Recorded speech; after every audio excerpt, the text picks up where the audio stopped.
What's up, everybody? John TheMorgile here. I think we're live. Going to go over to the watch page and make sure everything's coming through okay. Make sure everybody can hear my sound. Oh, I didn't mean to have my camera on. Whoops. Mic check, mic check. Can you guys hear me okay? I know it takes a few seconds for you guys to delay, so just let me know if you can hear me loud and clear, if I'm too loud, too soft, whatever, and I'm going to go ahead and mute my camera because this isn't really about my face or anything. This is just more about, oh, thanks for the compliment on the beard. It's more just laziness than anything, but let me, I'm actually going to pause my camera because it's just I think it's a distraction. I can turn it back on if everybody wants me to, but me personally, I just don't necessarily want to have to look at myself while I'm watching chat. It sort of confuses me because what I'm saying now has about a 30-second delay in terms of what's showing on the screen, so it just makes it very very confusing. So while everybody's piling in, I'll just say hello to everybody. I see a couple familiar faces. Hello, Karen B and Dark Star and hey, Martin Ledkey. Oi, oi, what's up, bro? So lots of familiar faces out there and still people piling in. So welcome everybody. We may be joined by a special guest today. I'm not 100% sure, but today's live stream was really just I wanted to pardon me. I wanted to just sort of get in touch with everybody in the chat, talk about what you guys want to talk about, and maybe even take some phone calls. I've got my telephone charging. So, oh, Lovestone says you want to see my finger. Actually, I'm about due to do an MMS treatment and apply another bandage. I'm actually jerry-rigging it. I've got like some large bandages that I had to cut in half and then wrapping that with electric tape. But I am soaking the wound in MMS, so I can show you guys if you really want to see it. It is a little bit gnarly, but I think I'm going to be okay. If most people do not want to see it, personally, I'm squeamish. Like the thing doesn't bother me on my own hand, but I just if it's on somebody else, I tend to be squeamish. So I guess we'll have a poll. Do you want to see my mangled finger? Um, I was mowing the lawn. Yeah, I was mowing the lawn today, and well, there's no bag on the side of the thing, and so every 10 seconds, and it was about 100 degrees today, and of course my grass was super tall and it was wet, um, and so about every 10 seconds, the mower would stall out. And so I'd have to stop it. And every single time I'd have to choke it about 10 times and then, it was a regular pull string one about 5 times to get it to go, move about 3 feet, and then it would stall again. As much as I shook and banged the thing, it would still stall out because, it doesn't have a bag on it. And it was just very thick, wet grass. And so what happened is as I was going, I was just sort of getting into the rhythm of having the thing die, pulling out the grass out of the side of it that was stuck, lodged in the outtake valve or whatever, the outtake vent or whatever for the grass to shoot out of, and then choking it. And so I let go of the mower and I started reaching out grass, and it's actually a double metal blade. The damn thing cut me pretty much slap right through my index finger, and it was still attached, but I had to put it back to, sort of put it back together. And then as soon as I like came right inside, soaked it straight in MMS for about 30 seconds, and then wrapped it with the only Band-Aid I had. And then I had to wrap that with electric tape. And so then I finished mowing the lawn, and I had to return my neighbor's mower. So I had her van here. I brought the mower back, and then she took me back home. And so I took a shower, soaked my finger in MMS again for about 30 seconds. And just FYI, it was about a 10-drop total solution, so 5 of each. I use hydrochloric acid in a shot glass full of water, and soaked that for about 30 seconds again for the second time after my shower. And then I had one more bandage, so I cut that in half, wrapped it around my finger, and then wrapped electric tape around that. So I am actually due. It's been at least an hour since my last MMS thing. So, I mean, I can do it now if you guys really, really, really want to see. I saw a few people say to go ahead and show. So I guess if you want to just give me a moment, I'll go grab. I've already made my shot glass of MMS for the day. You know, again, it's 10 drops activated. It's 5 of each. Sodium chlorite and hydrochloric acid. So I've got that ready, and I've got my bandage ready. And I've got my electric tape right here. So yeah, I guess I can go ahead and do it. So just give me, if you guys can just bear with me 1 second, I just got to go grab a couple of things, and I hope I don't peel my finger off as I undo this really half-assed bandage. I sort of had to jerry-rig it because I don't have any finger bandages, and I should have gone to the store and got something, but I had just got done mowing the lawn. I really wanted to take a shower, and I think that the MMS should, like, honestly, I've seen so many awesome results from MMS. I'm pretty sure this thing should be better in a couple days if I keep doing this every hour. But I'm running out of bandages, so eventually I'm going to have to, fold and just go ahead and go down to the store and get some bandages. So give me 1 second. Un momento. I wish I had. Yeah, the lawnmower attacked me. I know. It was operator error. Definitely, it was my fault. But again, it took me over an hour in 100-degree, basically at noon, to mow a relatively small lawn because it was thick. And even though it's a very dry, it hasn't, well, it actually did rain yesterday. So, but it's because it's thick, there was a lot of wet grass down towards the bottom of it. And of course, that wet grass gets caught up all up in the blades, and it gets caught up in the, the vent where all the grass comes out of. And so I was literally like, I couldn't even go 5 steps without the thing stalling out. And it would not crank until I choked it, and it would not crank until 3, 4, 5 cranks sometimes. So it was yeah, it wasn't just like going and mowing the lawn, right? It was like doing deep bends and then mowing the lawn and then doing some more deep knee bends and then getting your finger cut off. So all right, I'll be right back. Just give me a couple minutes and pretend that I'm playing like Jeopardy music or something. Just hum it in your head. I'll be right back.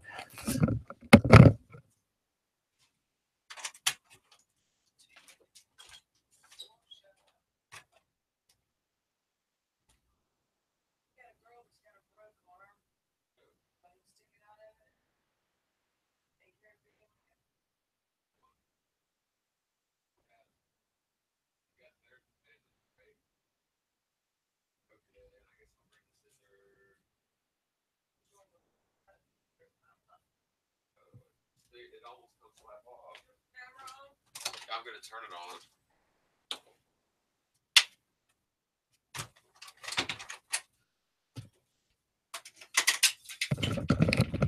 Dun, dun, dun, dun, dun, dun, boom, boom. So, okay. As I begin to prepare my little desk area for my home-based MMS healing operation. Okay, no, I'm not on mute. Okay, good. Message deleted. Sorry, I'm trying to read the chat and medically do my thumb. Oh, I guess I better turn the camera on. So let me go back to Google Hangouts. Turn the camera on. Okay, so the camera's on, and let me go back to. Oh wow, I'm getting a lag in the in my live stream. Is anybody else getting a lag in the video of your live stream at all? Or maybe it's just me because I am live streaming. What I am going to do, of course, is let me shut down Skype. Quit Skype. Okay. And anything else that's using up bandwidth, I could quit. Yeah, anyway. Okay, so this is my finger. Oh, wow. I guess I better go over to the live stream side because I'm looking at the chat. So I cannot see your chats. This is my finger. Let me go ahead and unwrap my little jerry-rigged. Ooh, and it hurts. It's almost like the bone got shattered a little bit because that dang, the metal lawnmower, ugh, I can't talk. Metal lawnmower blade um, really hit me with quite a bit of centrifugal force. And of course, that's the pounds per square inch is condensed down to a very sharp blade. Some people call it a Kaiser blade. I call it a sling blade. No, it's actually neither of those. But yeah, just a tribute to Sling Blade, Billy Bob Thornton. So this is, wow, as you can see, it's actually bled. Well, can you see? There's a lot of light. It's actually bled a lot since the last hour. You can see that. Uh, but thank goodness for MMS, because like honestly, even after the first hour, it had come together very nicely. I was actually very surprised, and it is hard to surprise me. Yeah, like this damn thing's bleeding still like a biatch. It's hard to surprise me about MMS anymore. So God Almighty, this thing is all sorts of black and blue now. Ow, wow, wow, wow, wow, wow. So yeah, okay. So if you're squeamish, close your eyes now. Basically, this is how it got me, and you can't tell, but it actually went straight through like my nail. Maybe you can kind of see it, but it like the angle of it, you can see the angle of it. It went straight through, and there was like this whole left side piece right here was hanging off. I had to like put it back together and hold it. And funnily enough, it didn't really hurt at first. Like it's hard to explain, but something like that when it's quick, even though I think I did shatter my bone a little bit, when it's quick, it doesn't really hurt at first because you go into shock, you get a rush of adrenaline, especially when you see something like that. And so now it hurts worse than before. And so it does feel kind of nice. It's a little bit of a relief to get it out of that bandage and get some air on it, because it is turning rather black and blue. So in terms of this right here is my MMS.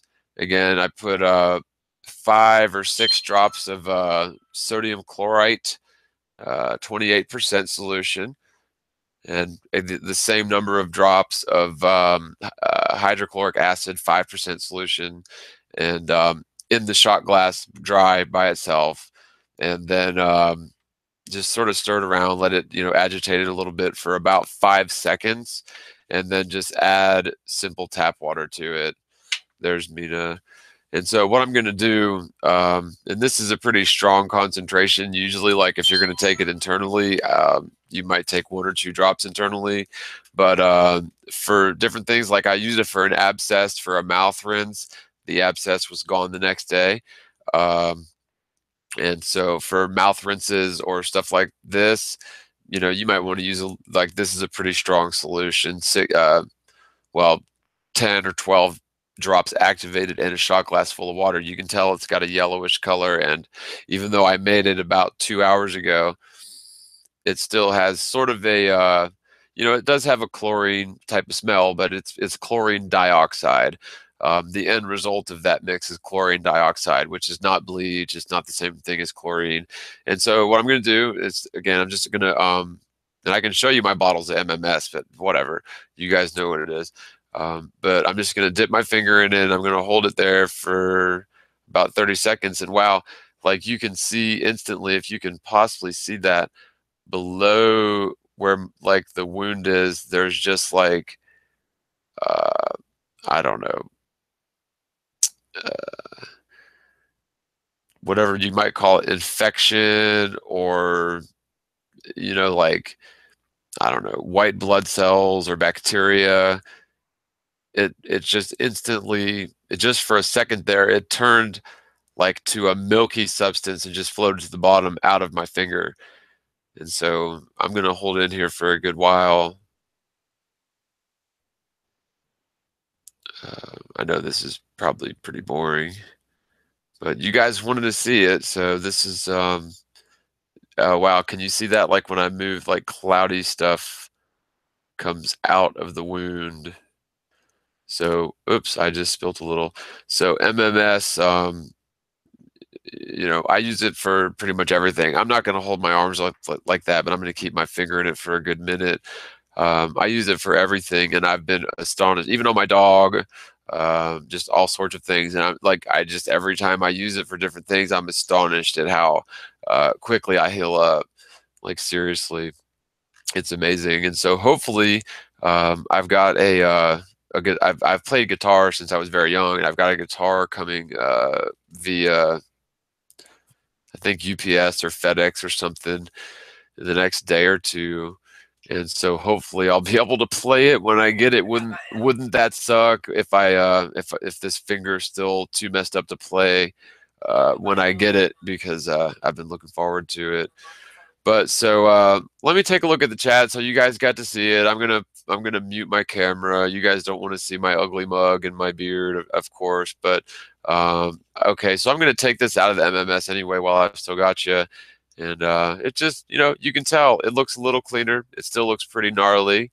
But I think that after, I would say I'll do this every hour. I need to get some more bandages though, but I'll do this every hour for 8 hours. And I would say within 2 or 3 days, this finger will be probably back to normal. And this is day one. This just happened. This just happened like a few hours ago. It was like, I don't know, maybe at noon. So is this mine? Yeah, I guess it is. Sorry. So yeah, did I mute? Let me mute my camera. And sorry for anyone squeamish. If you're squeamish, you can now look away. Oh no, you can't. I've still got to bandage this stupid thing back up. So I guess I better show you all that. Sorry, this is not an ad for smoking. I'm just a cigarette smoker. I watched a video the other day, and somebody was like, "Oh, he smokes cigarettes." Well, they weren't talking about me, but they're like, How can anyone possibly be a truther if they smoke cigarettes?" I'm sorry, brother, but I was born in 1981, and I've been addicted to cigarettes since I was about 14 or 15. And yes, I know it seems very childish, and I don't know. It seems like just a really silly habit, and it is, but it's also a physical chemical addiction. It's very hard to quit. I wish I never would have started smoking, but I do. And so if you don't like it, then whatever. I'm still a truther. Just because I smoke doesn't mean I'm not a truther. I just thought that was funny that I saw that on a video. But okay, so I'm waiting on this to dry. That's why I'm rambling, which I'm allowed to do on my channel, right? And I will take a look at the chat here in a minute, but you guys just had to see this gnarliness. Yeah, like I can tell. I don't know if you guys can tell, but it literally cut through my nail too. Like it was really freaking messed up. I'm lucky to still have my finger because all that was hanging off, and the nail is, luckily it's still intact. But yeah. Oh, sorry, squeamish people. I already told you to look. You can look at again. So sorry. So as that dries, I didn't bring a paper towel, so it's actually better to just let it sort of air dry and let the MMS absorb into the skin and into the blood. That kind of hurts waving it around though. Ow. No joke, dude. This really hurts bad. Oh my goodness. So I think it's almost dry enough. So where's my silly little half a bandage? Yeah, I got to go down to sometime tonight, go down to the pharmacy and get some, they've got finger Band-Aids, I'm sure. I've had them before, but I'm sure they've got them at like CVS, or probably not the little Haji Mart down the street, but like probably at CVS or something. Oh, come on, you. Please don't do me like this. Of course, I had to cut this stupid bandage in half. Okay, so I'm going to try to do this by myself again.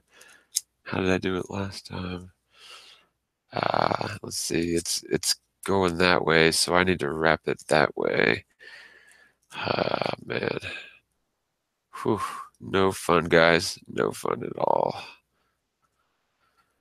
Man, and I'll tell you, I can't type worth a crap right now. I want to try to get it. Shit. How did I get it around the top? Sorry, excuse my language. Somehow I got it around the dang top last time. I think like.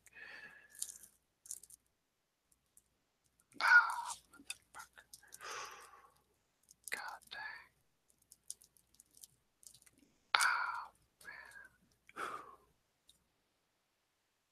Yeah. Ow. Mm.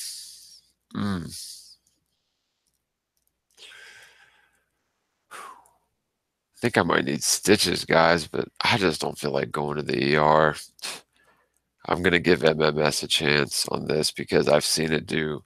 I mean, it's already like honestly, you should have seen it earlier. It was literally like 2 hours worse. It was way freaking worse. I mean, I'm sorry, 2 hours earlier, it was like way freaking worse. Whatever. And I promise I'll get to the chat, but you guys, demanded it. Uh, I got duck. Fuck me. Sorry, God, I keep forgetting I'm on mute. This really hurts. Sorry, guys. I do have scissors at least. Yeah, but I can't type worth a crap right now. Hopefully, a couple days it'll be healed up.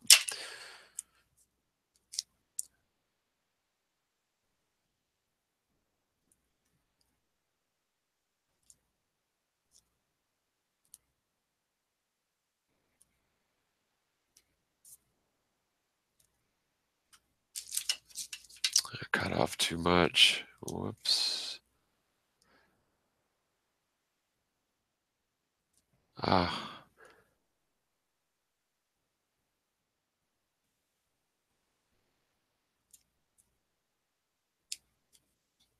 And if this was some kind of a curse or a spell, haha, you didn't get my whole finger. Anyway, let me wrap this up again. Sorry, guys, I'm almost done. Come on, you. There you go. Yeah, it's going to be pretty tough to play a guitar with this, but hopefully it's not supposed to be here for a few days, so hopefully. Oh, come on, you. It's kind of hard to do with one hand, if you know what I mean.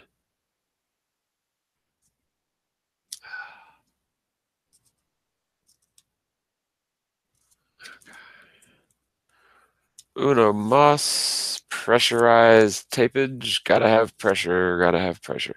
Not too much, not too much.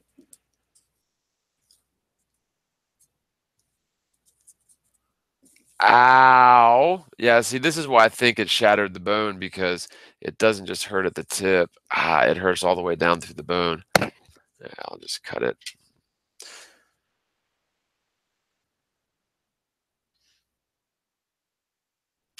Cut my finger off again. There.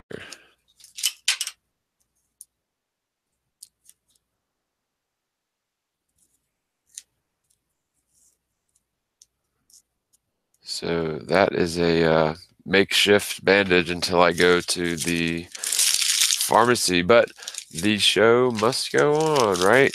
So I'm sure everybody in chat is now probably throwing up. I know it's not the worst, but it really freaked me out. So I'm definitely going to mute my camera now. Sorry, guys. Anybody that had to see that. And I'm still getting lag on my dang on the live feed. I wonder if anyone else is. But yeah, I'm looking at the comments here. Yeah, it's totally blue and swelled. I don't know if you could tell it in the video, but it's absolutely blue and swollen. Like, yeah, it is definitely. If it shattered the bone, you wouldn't be talking right now. No, I have a high tolerance for pain. I've broken lots of bones. Lots of bones. The most painful bone I ever broke was my clavicle, my left-hand side collarbone. I guess I could show you that too. It was broken in two places. I think I've told the story before, but I don't know. It's irrelevant. But I've got a pretty high tolerance for pain, and so yeah, I'm pretty sure. Maybe not a shattered bone, but yeah, there's definitely some damage to the bone. I can just tell. I can just tell, because literally I've had all of my fingers broken except for two, and some of my fingers I've had actually broken multiple times. So anyway, and maybe not. I'm not going to go to the ER unless it starts to turn green. But I think MMS should take care of it, because I use MMS first before any sort of antibiotics or narcotic pain medicine, which is all they're going to give you if you go to the ER. They'll for something like this, they'll probably would want to give me stitches, which I don't think I need, and they will probably charge me way more than I can afford, and they'll probably give me a bunch of antibiotics and stuff, which antibiotics are great for certain things, but antibiotics are also overused. They're lowering our immunity as a culture. They're aiding in the development, or possibly aiding in the development of antibiotic-resistant viruses and bacteria. And so I try to stay away from hospitals and ERs and such as much as possible. So hopefully this will do. But yeah, so what do I think about the Concord hoax?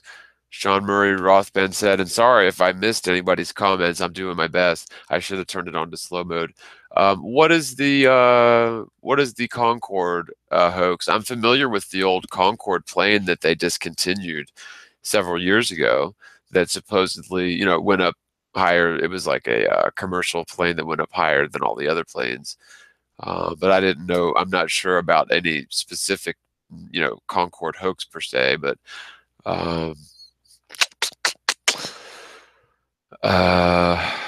reading through the comments, and I will start taking calls here in a little while. Just trying to see what everybody wants to talk about. Reloaded and live now. Yeah, I'm having to reload mine as well. Okay, John, we know you're satanic because you smoke, and IPS, the witch, put a spell on you. Ha ha ha. I know, right? Yeah, I don't know. I don't really believe in curses and spells, and although I do believe in prayer and faith, and perhaps you could say they're similar things, but I think that spells and any sort of manipulation of people through hypnotism or so-called magic, or hypothetically killing someone with your mind from 500 miles away by giving them an aneurysm, that sort of thing.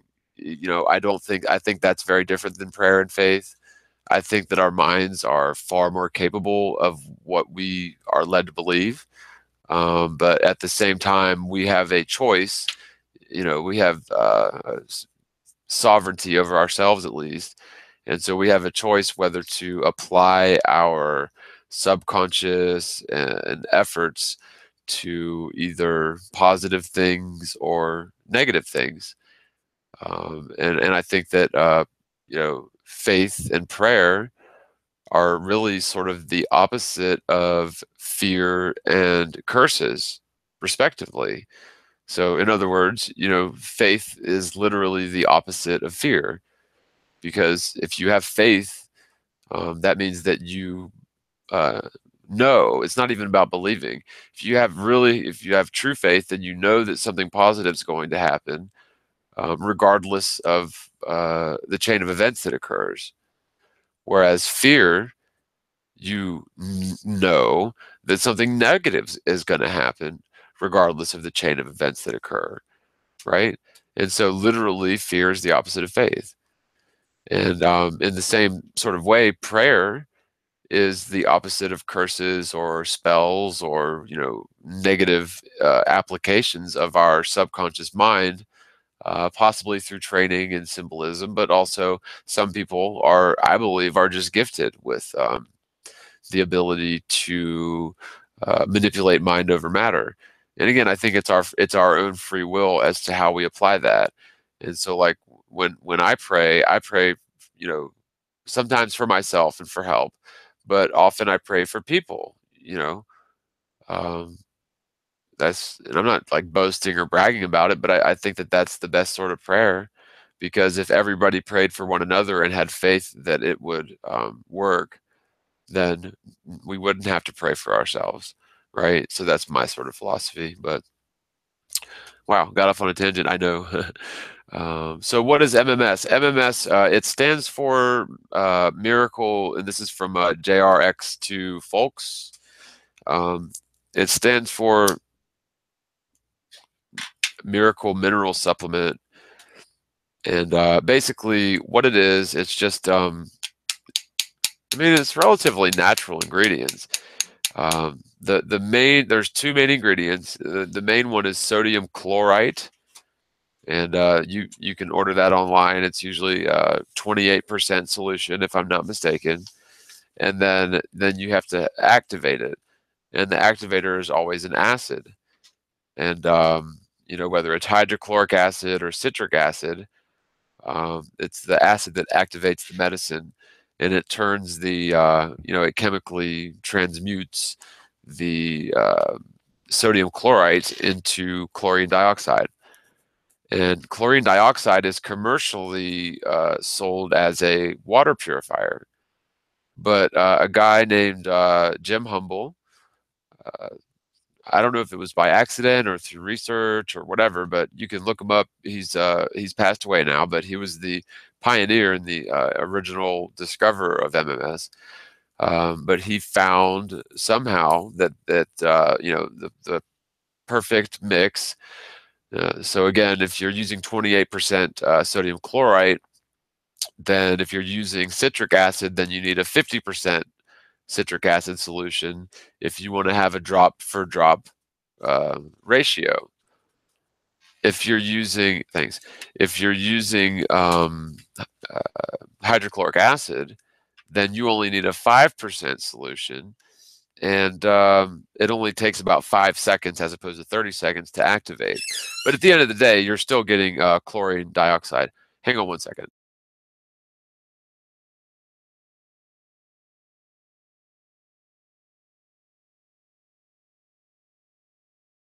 Okay, and so chlorine dioxide, and there's chemists, and there's online uh, information about it, that basically chlorine dioxide is just an amazing, amazing, amazing, powerful medicine, and it's not a medicine in a sense of like pot, or I don't know. People often confuse when I say medicines with things like pot or DMT, which I've never done.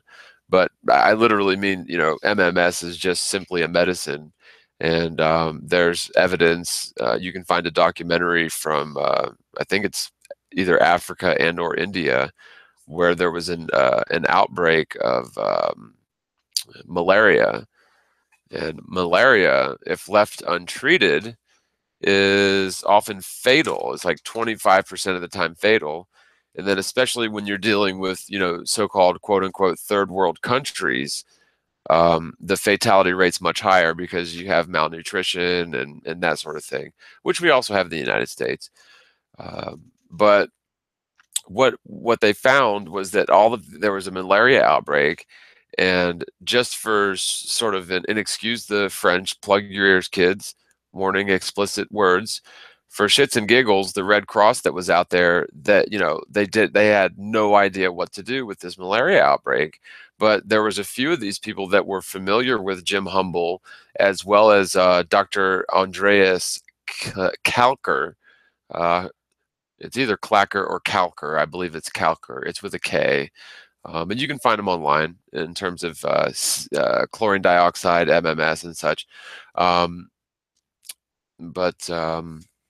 Yeah, lost my train of thought. My wife hollered through the door, "His name's Clacker, it's not Kalker," and I just totally freaking forgot what I was saying. So, excuse me.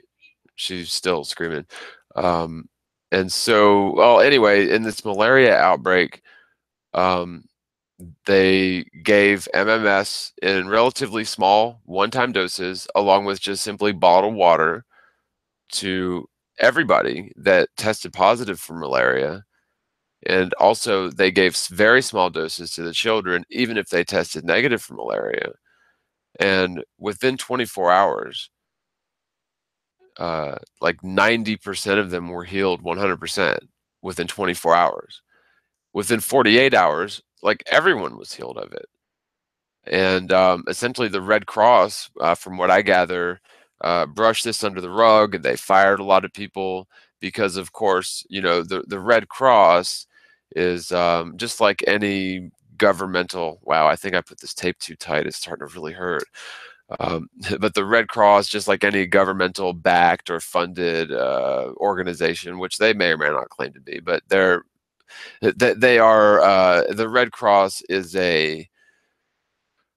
it's a potential for power, money, influence, especially when you're dealing with the big pharma goals in terms of vaccinating everybody. And so it seems like the Red Cross, or at least big pharma, definitely sees MMS as a threat, as well as other natural stuff. I mean, there's tons of other natural stuff like, um, hash oil, which appears to do wonders for cancer, as well as other things. But it appears that big pharma sees these natural cures as a major, major threat. And it makes sense because they're big pharmaceutical companies, their interest is not in saving people's lives. Their interest is in increasing their profit annually. And so when you mix, people's well-being with unbridled capitalism, it's literally a recipe for disaster. And there's no other way to put it, because what it appears is that the Red Cross is, they're working in conjunction with big pharma to roll out these massive, vaccination programs for malaria. And so they absolutely cannot have a natural cure for malaria that costs next to nothing. The MMS that I have in my cabinet right now that I use to make this shot glass that can last me all day, um, I spent $25 on 2 little bottles. It's the smallest amount you can order, and it's lasted me months. It was like less than 25 bucks, including the shipping. And the same sort of thing can be said about hash oil, or the non-THC, I guess it's GBD or whatever, hash oil that's it's not psychoactive or hallucinogenic at all. It's just merely medicine. Big pharma sees all this stuff as a threat.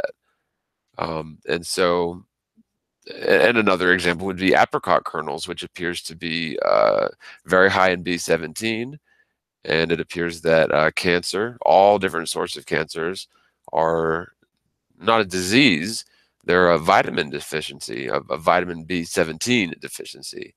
And so I urge anyone, while you still can, to order apricot kernels and make sure that it's from a good source. They may be a little expensive, but if cancer runs in your family, or if you have cancer and you're possibly facing radiation and chemo, I lost a friend fairly recently to radiation and chemo, not to cancer, but to the actual treatment. And so if you or a loved one is facing that, I would definitely look into alternative stuff first, because lots of countries, and I know especially like the French, are making huge strides in terms of, curing cancer using cannabinoids, or, hemp, or high-grade marijuana-based products. And, it makes a lot of sense, because why else would the government illegalize a plant, a natural growing plant that, as a matter of fact, during the times of George Washington, for whatever that's worth, it was mandatory for farmers to grow at least hemp. So a lot of things have changed. So, wow, I got off on that tangent, but that's what MMS is. Look into Jim Humble. Look into Dr. Andreas Kalker. I think it's Kalcker, but I could be wrong. I've spoken with him and emailed with him personally. But MMS, you can see testimonials of people who have had their entire families cured of incurable diseases like Mercer.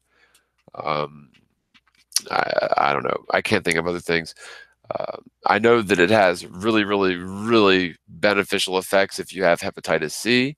I know that firsthand from a person, my wife had, or probably still has, hepatitis C, which was diagnosed as stage 3 a few years ago.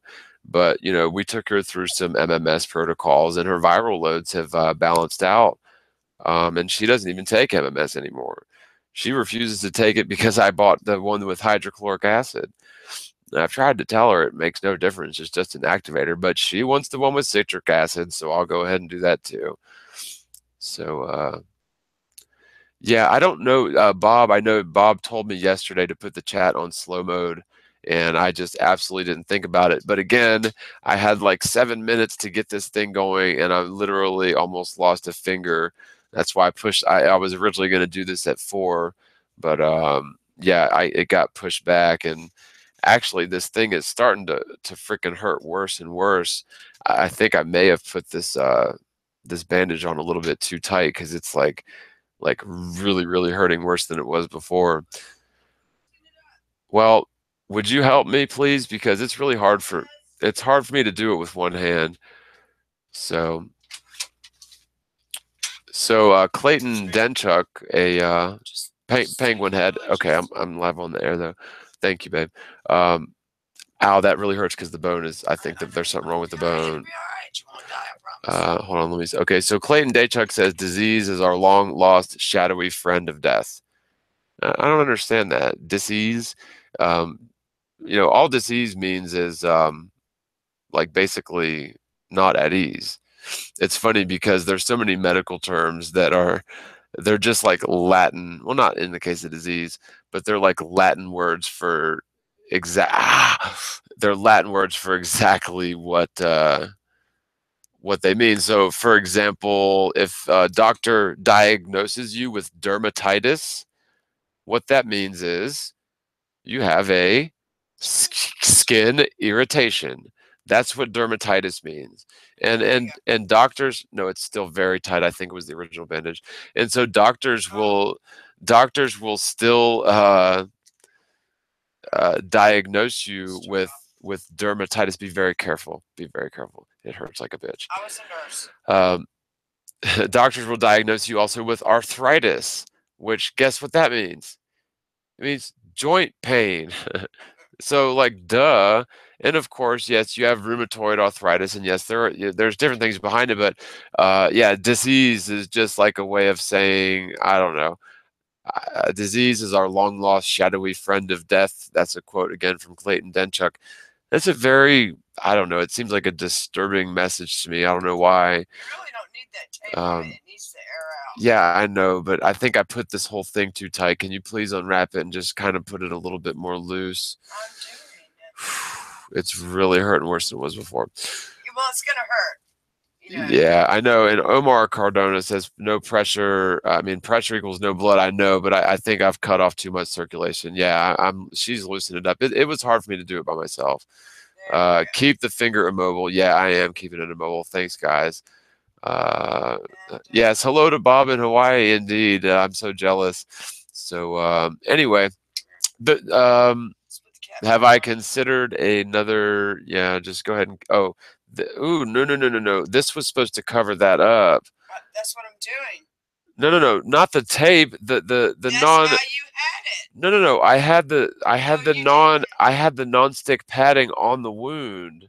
But you didn't. Let me just do it myself again. Sorry, guys. I got. Piece of the other and put it on no, top. there is no more. This is the last piece. John, you had it just like that. No. I didn't. I had. Look. Let me show you how I did it. I'm just going to do it again myself. Ow, motherfucker. I'm sorry, guys. I know that I shouldn't be doing this on a live stream, but like I totally did not plan on this. And again, I wanted to do the show anyway, but so. You didn't have it like it didn't turn out to be that way because the tape moved it. See, no. what I want to do is I want to get that like that, not too tight, and then I want to squish this down. I don't want to have tape on the open wound. Yeah, that's what I want to told you. have this on the wound. You want to have Now, there. yeah, but now I want a piece of tape over that to keep it from Then all you bleeding and need keep is it on this little pressure. nick right here. Yes, well, please do, and please do. Because you had way too much. Well, no, it was too tight, and my finger was it was hurting worse than ever. Come here.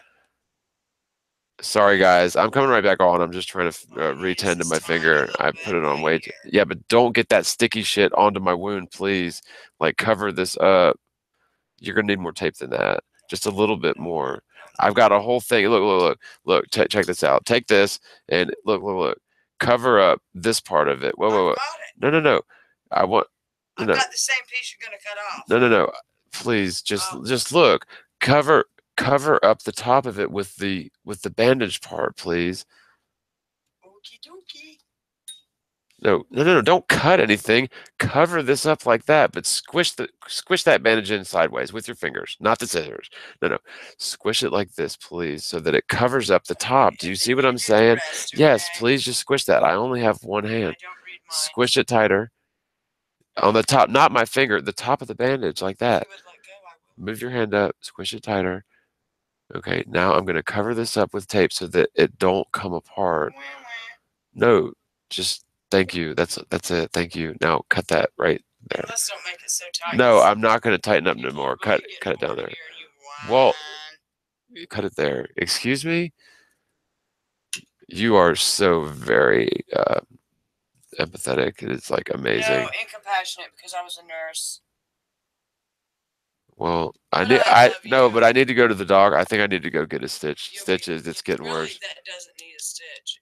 Really, it was hanging off by a thread. No, really, okay, let me get back to so the show must go on. I'm catching up with Chad. You just need a day or two for it to heal. You'll be okay. So, anyway, sorry guys. And you know what? It's 4:20 somewhere. I'm sorry, but I'm in a lot of pain. You want a Advil? No, I've already took a goody powder. Okay. You say people saying I don't need stitches. Oh yeah, can you give me some ice, please? Pretty please, with sugar on top. Some ice out of the freezer. Pretty please, with sugar on top. Put it in I thought you said you were a nurse. I need it for my hand. No, ice. No. It'll keep the swelling from going down. It's swelling up. So if you can please just get a little bit of ice, put it in a bag or like in a washcloth and just bring it to me, please. That would be stellar. Okay. Dip it in Coke. What, like Coca-Cola or cocaine? I guess that's a silly question. Probably Coca-Cola would be stupid. Bathe in urine. I don't know about that, Clayton Daychuck. IPS is rubbing off on whom? Ice, baby. Yeah, ice is a good idea. I agree. So I wish I could put this into slow mode. Bob told me how to do it, but I think I was supposed to do it before the show. So but again, I was like, not with it. One of the main topics I wanted to talk about on this show was, well, there were a couple things actually. One of the main things was orbital mechanics, though. Coconut oil. Yes, I do have coconut oil, 100%, organic or whatever in the cupboard cabinet, whatever. Put some dirt on it, tape it up, and get back in the game. That's funny. Yeah, coconut oil. Yeah, I think I've heard coconut oil does. Yeah, nice topic. Hopefully you're talking about orbital mechanics.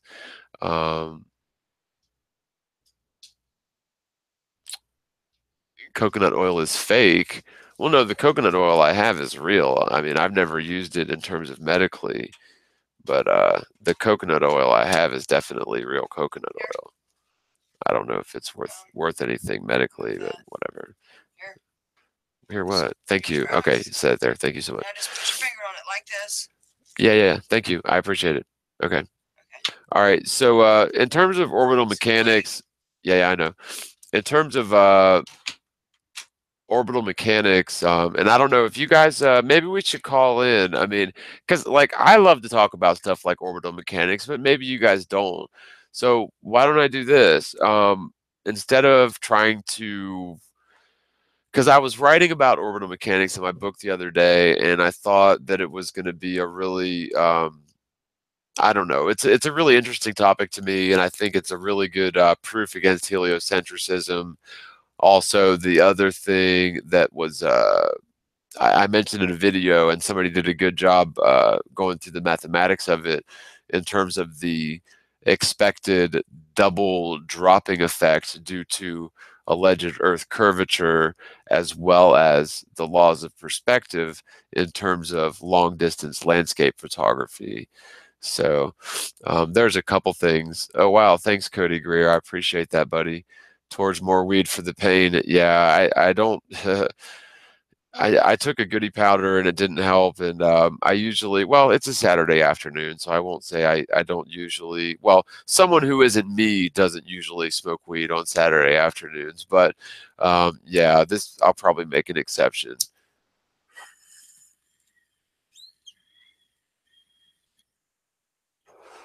So what I'll do is I'll open up the phone lines. I mean, I guess that's just a phrase. You can just call me. If I don't answer, it's because someone has already called and there's a 30-second delay. But if you guys want to call and talk about whatever, just give me a call. The number is area code 864-327-9373. And I'll put it in the chat in case you guys have anything you want to talk about, any questions, comments, arguments, debate. 864-327-9373. There it is. It's in the chat.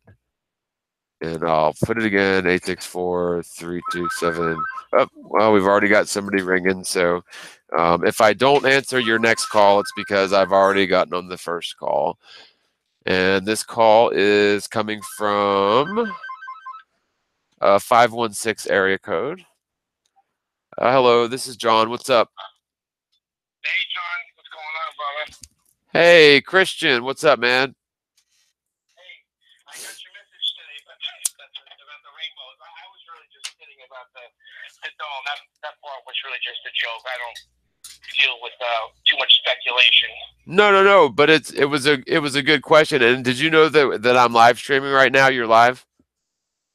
Yeah, I just got the notification of the line, so Ah. I'm gonna do a bunch of cooking tonight. So I figured I'd just give you a call.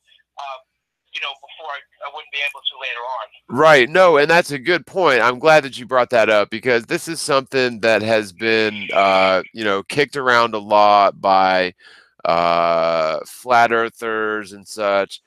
If I'm not mistaken, it started with Jesse Spots. Maybe I'm wrong, but okay. So the claim is, and the thing that you were talking about earlier when you messaged me on Facebook was that just talking about rainbows and how they work on a flat Earth, and and who, I'm sorry guys, whoever's calling, I've already got another call. So if you want to try back again once I get off this one, you can try back then. It's coming through as a private number anyway, which I usually don't answer, but at any rate, Yeah, me neither. dang, this thing keeps coming off. Shit, I got to redo it.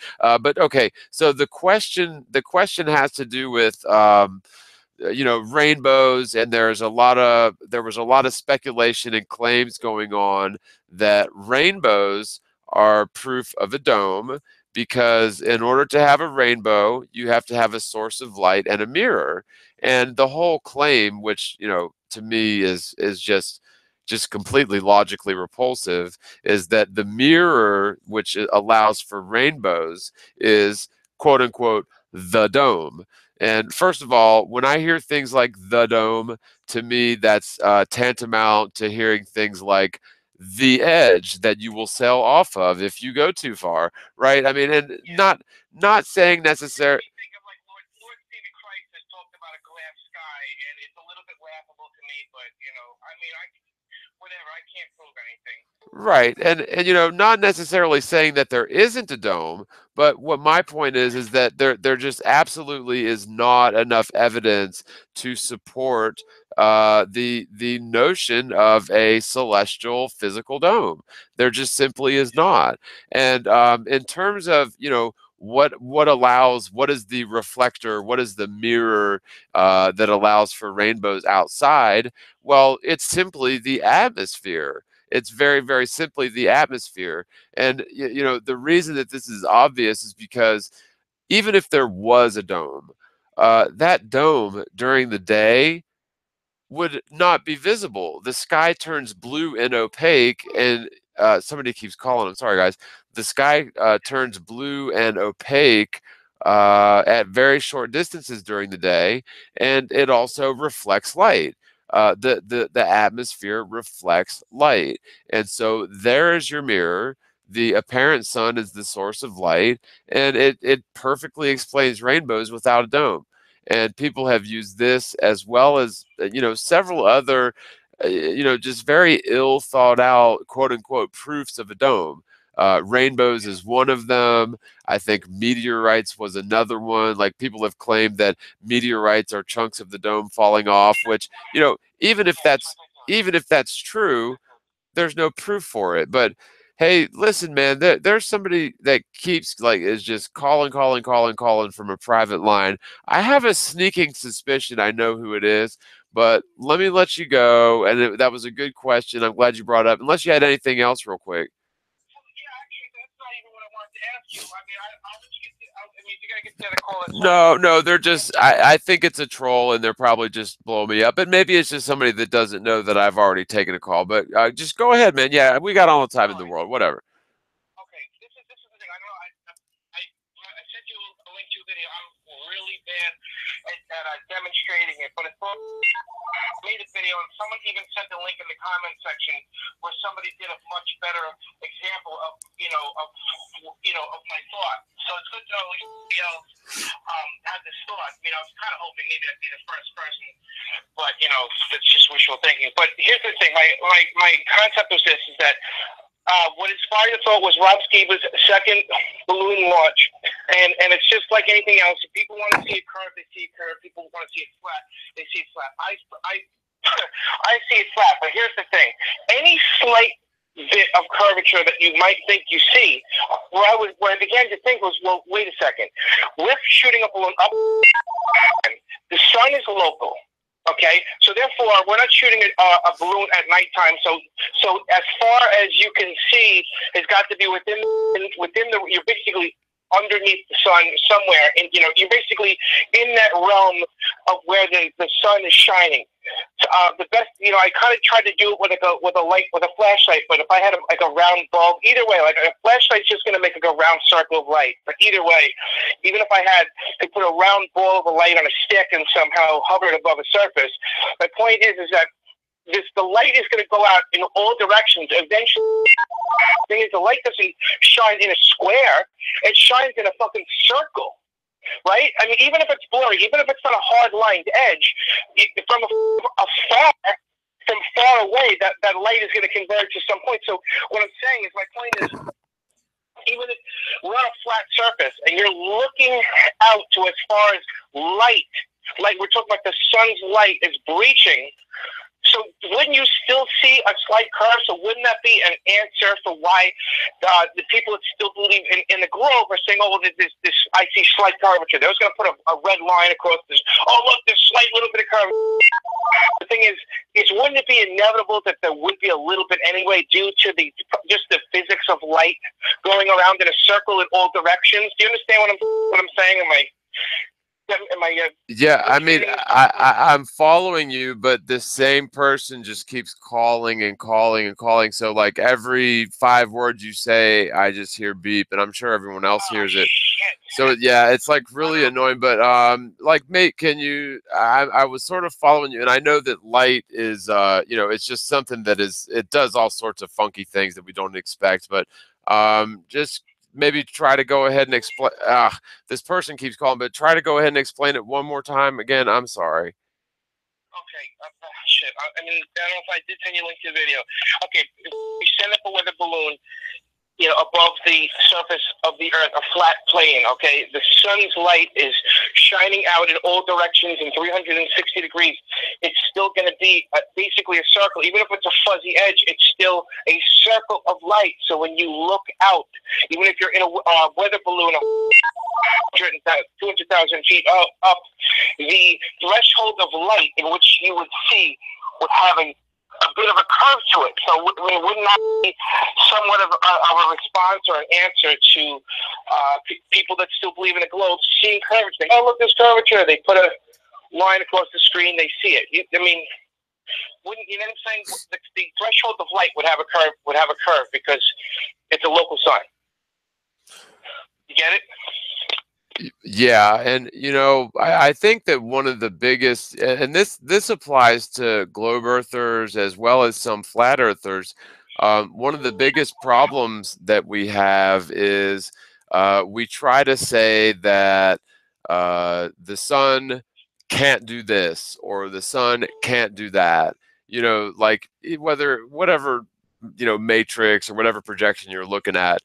There's a lot of flat earthers that will take the AE projection, for example, which has a lot of known flaws in it, and I could go on for an hour and explain all the flaws, but there's flaws in it. People in the chat are understanding. I'm not saying there's a curve, but what I'm trying to say is right. The light. It's hard to explain. I tried to do a demonstration in my video. You're basically you're with a circle of light. So it's basically a circle of light the sun is radiating down. Right. So well, no, and I here it gives the illusion that light, you know. Yeah. Yeah, no, I totally follow you, and what I was saying, I wasn't disagreeing with you, but like what my point is though is that yeah, whatever the source light of the sun is, we really don't know what the source light of the sun is, and so yeah, it appears that it's an omnidirectional light.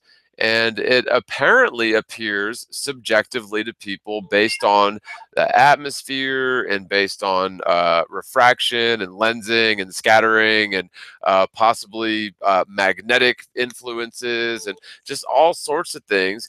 And you know, if the sun is an omnidirectional light, and you know, flat earthers use the distance, you know, between about, you know, whatever, 3,500, 4,500 miles, whatever.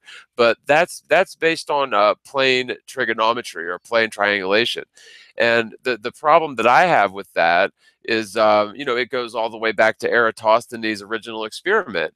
None of these experiments take into account atmospheric refraction, atmospheric lensing, and so I'm not convinced about the, you know, the accepted 3929 or whatever 4,000 mile distance to the sun, just simply because we really don't know how far the sun is, how large the sun is, and I think that we're getting really distorted data in terms of what our eyes are seeing and interpreting as the sun.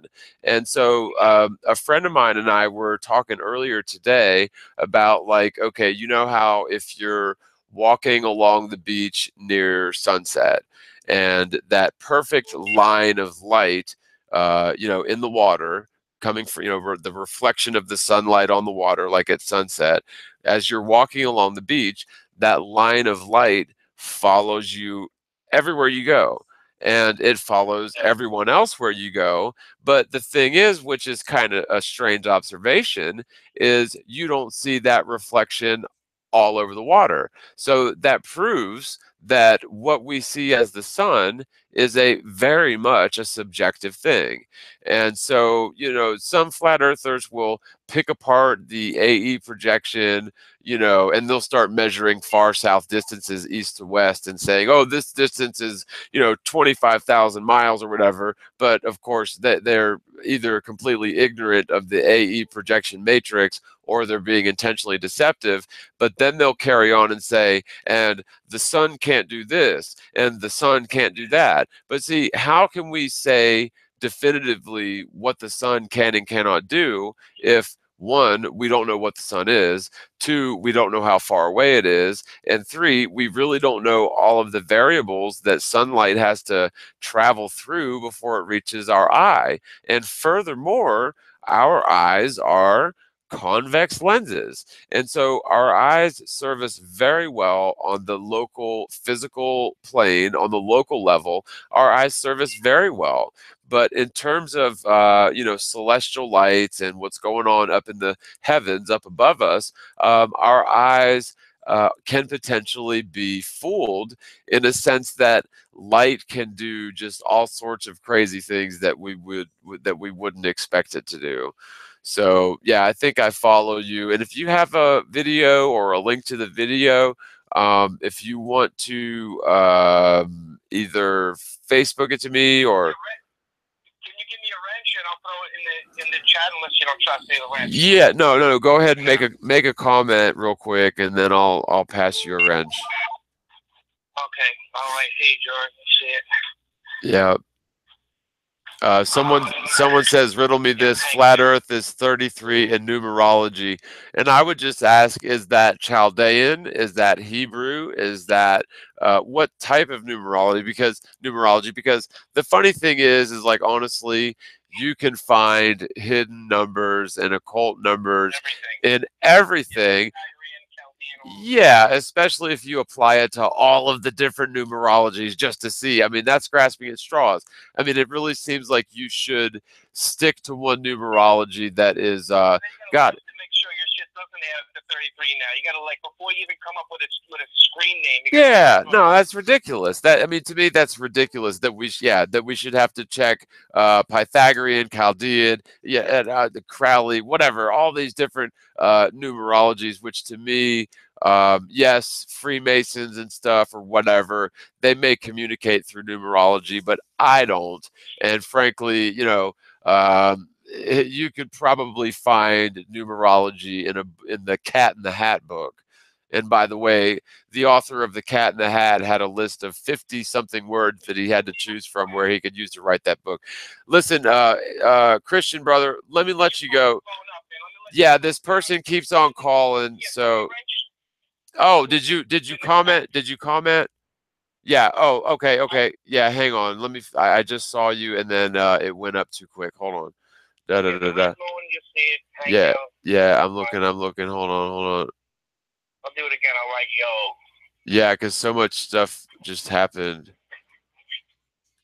Okay, let me see. And as soon as I go, and my fingers messed up there, I clicked it. Okay, so add moderator. Okay, so now you can add a link to people. All right, let me grab this other call because this person has called like 500 times, and I bet you I know who it is. All right, later, brother. I'll talk to you soon. All right, love you, brother. Okay, love you, man. Take it easy.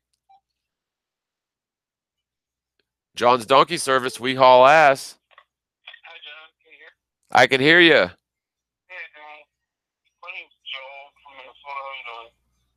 Hey, and guess what, man? There was a person calling in from a private number the whole time I was on with Christian, and like you just so happened to call in at right the time. So now that private caller is still calling in, but I'm glad I got you. How you doing, man? What's going on with you? Real good. I've been flattered since August 2015. Awesome. And I've done a lot of video work, been writing, learning. I've done good. So basically, one question, and I've been on Facebook for a week with a name, and I haven't got anybody to answer this question. I was wondering if you wanted to give a stab at it. Yeah, go ahead and ask the question, and I'll reiterate it to the people out there because I think they're having a hard time hearing you. Are you on like speakerphone or a cell phone? Well, I was, but I'm not anymore. Okay, I think that sounds better. So yeah, go ahead, shoot, man. And I don't claim to have all the answers, but I can certainly, think about it and maybe kick some stuff around with you if you want. Right. Well, I've started a Facebook page called Flat Earth Minnesota, and my email address is what is it? Well, let me just say my question, I guess. Yeah, but it's your website is Flat Earth Minnesota, in case anyone missed it. Yep, it's on Facebook. Oh, it's not a website. It's on Facebook. Okay. Yeah, sure. Go ahead. So if anybody else wants to answer this question, they can message me there at Joe Facebook. So anyway, I'm Christian just like you. I'm probably a more traditional Christian, which is no big deal. Mm-hmm. But what I want to know is, after learning about flat Earth for so long, I'm trying to figure out, why is the Earth made so that you can pretty much convince somebody that it's either flat or round? Why does it appear that way? Yeah, I think that's a really awesome question, man. And I've thought about that a lot myself, because you're right. I mean, there are a lot of sort of natural phenomenon that would logically, sort of lead people to believe, at least, people with primitive technology, that would logically lead people to believe that the Earth was a sphere. Because, I mean, you got to admit, and if you don't know about refraction and atmospheric lensing, then ships going over the horizon seems to prove a sphere. If you're already in the confirmation bias or under the assumption that the Earth is a sphere, then circumnavigation seems to prove a sphere. And so there's lots of examples like this, like the moon appears to be a sphere. The sun appears to be a sphere. So there are lots of, I guess you could say, clues that I think would very honestly lead rational, honest people towards concluding that the Earth was a sphere. We're talking maybe ancient Greeks and up to 500 years ago, and maybe even more recent than that. And why that is, I don't know. I mean, I really don't know why, but why is the sky blue? I mean, that's just the way that it is. But the thing is, my ultimate answer to that, probably isn't the answer that you want to hear. But I really think that globe Earth was not really necessarily. It may have been, but it wasn't necessarily a deception until the Allied forces and the Nazis back at the end of World War II went to Antarctica and took very heavy interest in Antarctica. And, all that culminated on the U.S. side with Richard Byrd's Operation High Jump. And it seems like at that time they figured it out.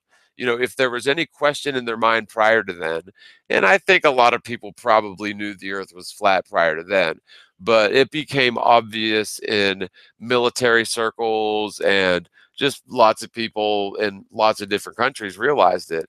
The Russians, the Germans, the Americans.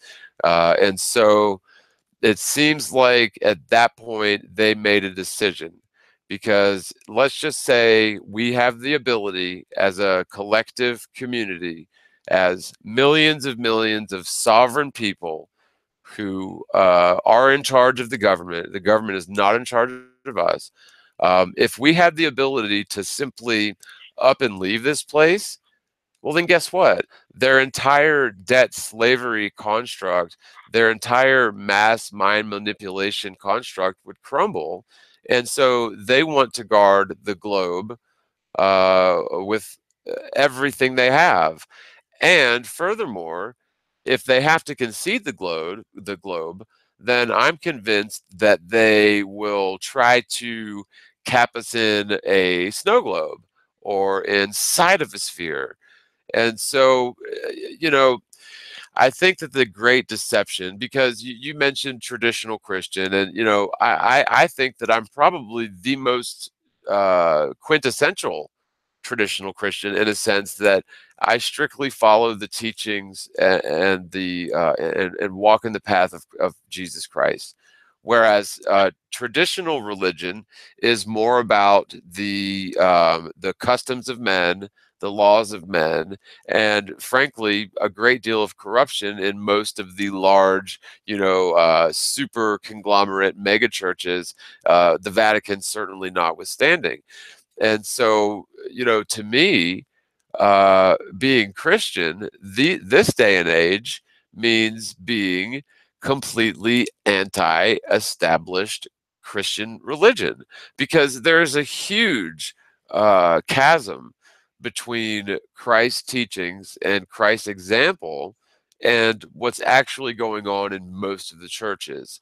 And so in that sense, yes, I'm a traditional Christian, very much so. But of course, most people would consider a traditional Christian somebody who, prays to the idol of Mary, a couple times a year, or even an Orthodox. I grew up in an Orthodox church. We did. Yeah. So I mean, there's lots of different denominations, and I really think that the word of Christ was preserved in the Bible adequately. I really do, because Do you think there's a devil? well, I've got different views on that. I think that The reason why I ask is that so far the only thing I can think of as far as why the Earth looks the way it does is I've always kind of believed in the devil. I guess I'm not altogether sure where I came up with it. Who told me about it or whatever. But I believe that God made the Earth. He made it to some form, whatever He did. Who knows how it began? And then at one point, the devil changes it up a little bit, because I know he's got a lot of power, although nothing can happen without God letting him do it. For whatever reason he would choose to let something happen or not. So the devil changes the earth, makes it look like it's round, and then I also believe that he works or has human contact and has promised, anybody that joins his side, the wealth and the power and a life everlasting, that kind of thing. And so, I don't know, this 500 years ago, 1,000 years ago, starts all the secret societies, start all the money trail, all the banks, and they start to try to convert anybody that believes in the God that they're God. And then it goes back into what you were just saying, how they don't want it to stop. They don't want to lose any of their power. well, Does that make any sense? yeah, totally. And you said a lot, and that's I follow you. But like here's my overarching theory, and this is just my opinion, but this is based on my own spiritual walk for the last 36 years, and based on my faith, and based on the revelation of flat Earth, as well as lots of other revelations. Is that in terms of a devil, there is no red horned entity with a pitchfork living underground in pits of fire. I disagree with that. What I believe, and this is just my bizarro belief, but and again, I don't even necessarily believe this, but this is what I've discerned from Old Testament teachings, and this is what has sort of been revealed to me through ways that I can't really explain or prove, through things like dreams and other sort of more profound experiences. But to me, God's realm is not of this third dimension. So God existed prior to everything. God will exist after everything in terms of our third dimensional world. And God is everywhere around us, within us. And God is a completely spiritual entity, which we've all came from and we will all return to at some point. Now, with that being said, if you look into the sort of Judeo-Christian philosophy, Lucifer, who is often sort of caricaturized as the devil, is usually, and Lucifer is synonymous with lots of things like Isis and Apollo and Apollyon. But in terms of Lucifer, from what I gather, and that Lucifer was a cherubim, one of the highest levels of angels, and God created him, and Lucifer was God's most beloved angel. And of course, God created all of his creations with free will. And so, yeah, the Luciferian doctrine is that God created Lucifer for a purpose. But, if you throw free will into the mix, okay, so there's plausible deniability there. But however, I believe that Lucifer and a third of the angels, the watchers, the the everlasting beings which God created prior to mankind, a third of the hosts of angels literally dissented against God and followed Lucifer. Now, here's the thing: if God exists in a pure, untarnishable, perfectly balanced spiritual realm, and if God exists within that and is that, and we all are sort of a part of that, then this entire world, the three-dimensional world, especially the big deception about the globe, is a construction or is a construct of this chief fallen angel, Lucifer.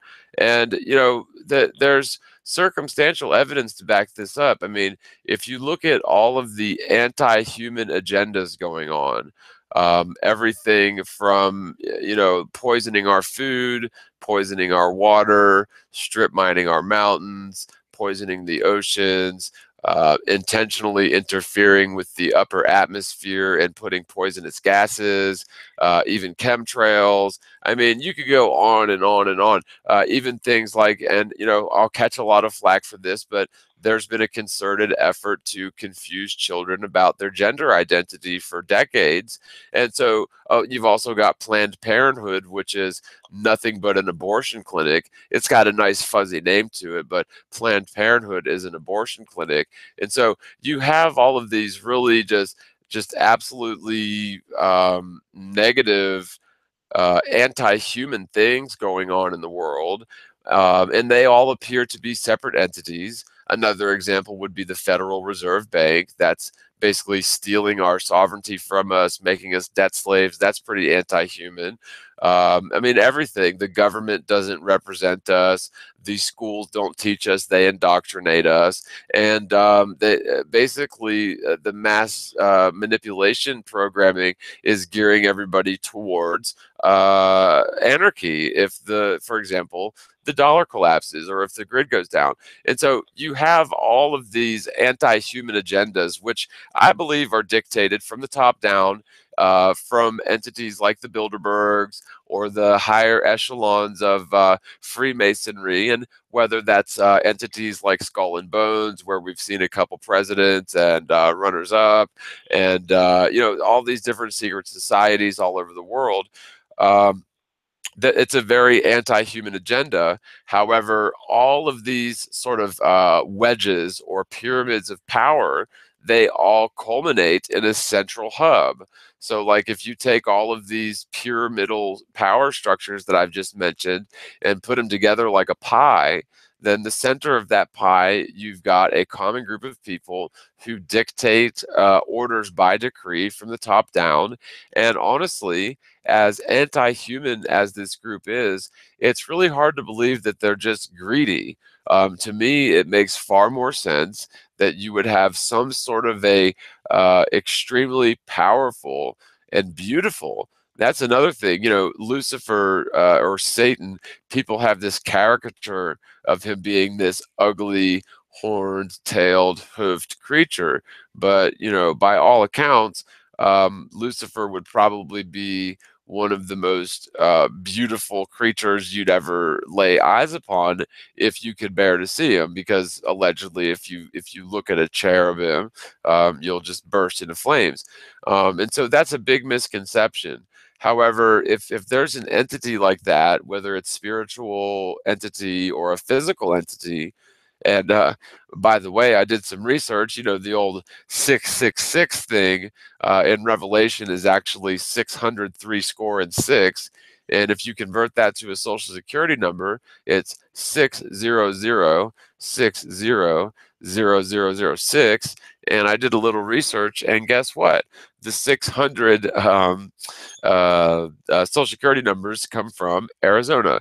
So I thought that was pretty interesting because Jack Parsons and a lot of those occultists that were integral with NASA in their fledgling years, that there was a lot of stuff surrounding Arizona, and there still is currently a lot of stuff surrounding Arizona. So there very well may be a person walking around right now with the social security number of 603 score and six. Well, I guess I grew up to believe that he's amongst us. Yeah, You know, possibly. somewhere. Yeah, definitely. Anyway, I just, it's hard for me to believe that God made the earth so that it can be interchanged. You could look at it both ways, and it seems like it must have changed at one point, and that's a little bit to do with what you said. It's with the free spirit. What'd you say it was called again? Well, I don't see God as a man sitting on top of a cloud. I see God as as really just an entire another spiritual realm that we sort of operate in and out of. But honestly, like our flesh, our body itself, just simply residing in our body, especially this day and age, prevents us from experiencing or having a connection with the creator. And I think that that's by design. I really do. Well, right. I wouldn't disagree with that. I don't know. I don't know if God has a body or he's in one place. I would agree that he's everywhere. He's made up differently than us.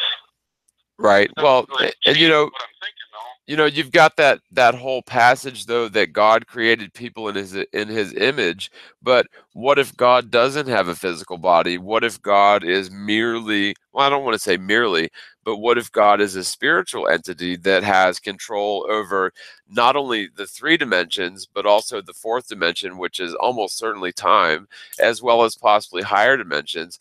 Such an entity has no need for a physical body. However, if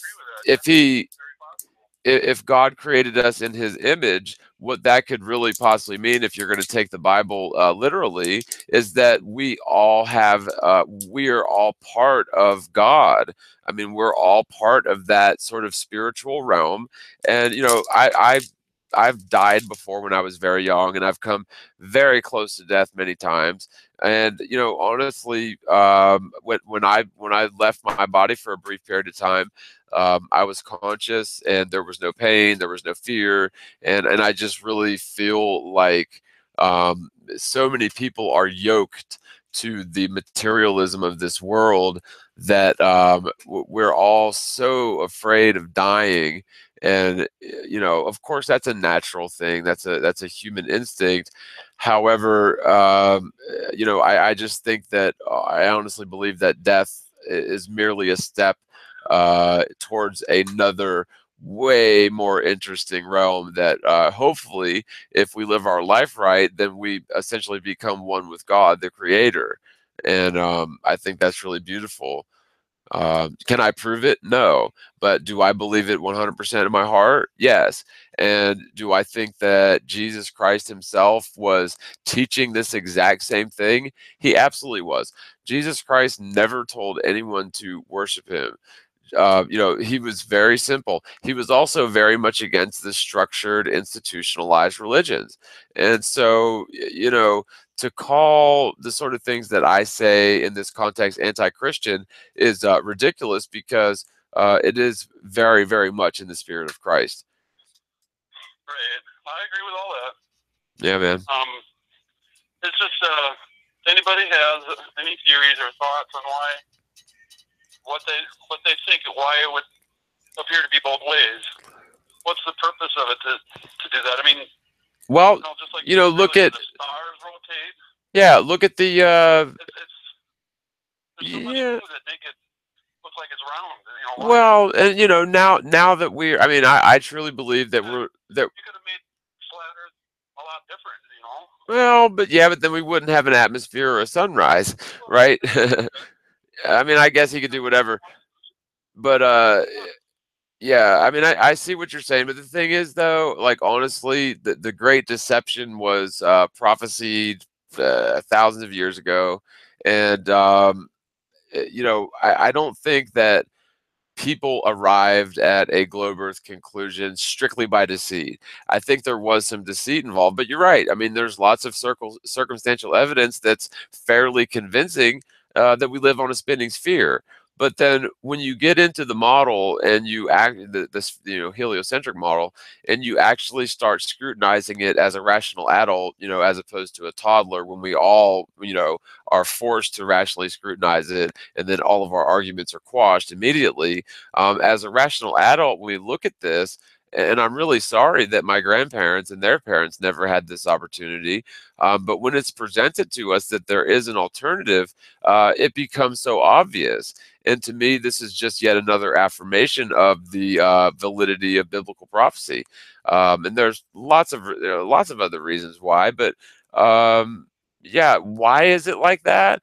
Maybe, maybe again, if Satan or Lucifer created this three-dimensional world, and let's just say hypothetically he trapped our eternal souls into meat bodies, which we consider more important than our immortal souls, then it makes a lot of sense that Satan or Lucifer or the fallen angels would create a three-dimensional world that could be easily, I don't know, discerned in two different ways. But when we use our common sense, when we use physics, technology, and just measurement, the truth is so obvious. And yet this great deception has had hundreds and hundreds and hundreds of years to build their case and put together all of their little silly arguments. And it's so funny because, one of the prophecies is, that Lucifer or Satan will work hard and overtime because he knows his time is short. And I think that that's really, really coming to pass because they had all these hundreds of years to perfect their globe model. But at the end of the day, if something is incorrect and is a lie, then when rational, logical people look at it and test it and experiment with it, it's going to fall apart, So it's to me, it's really awesome, and I think it's very exciting times. And why is it like that? Why could it be construed both ways?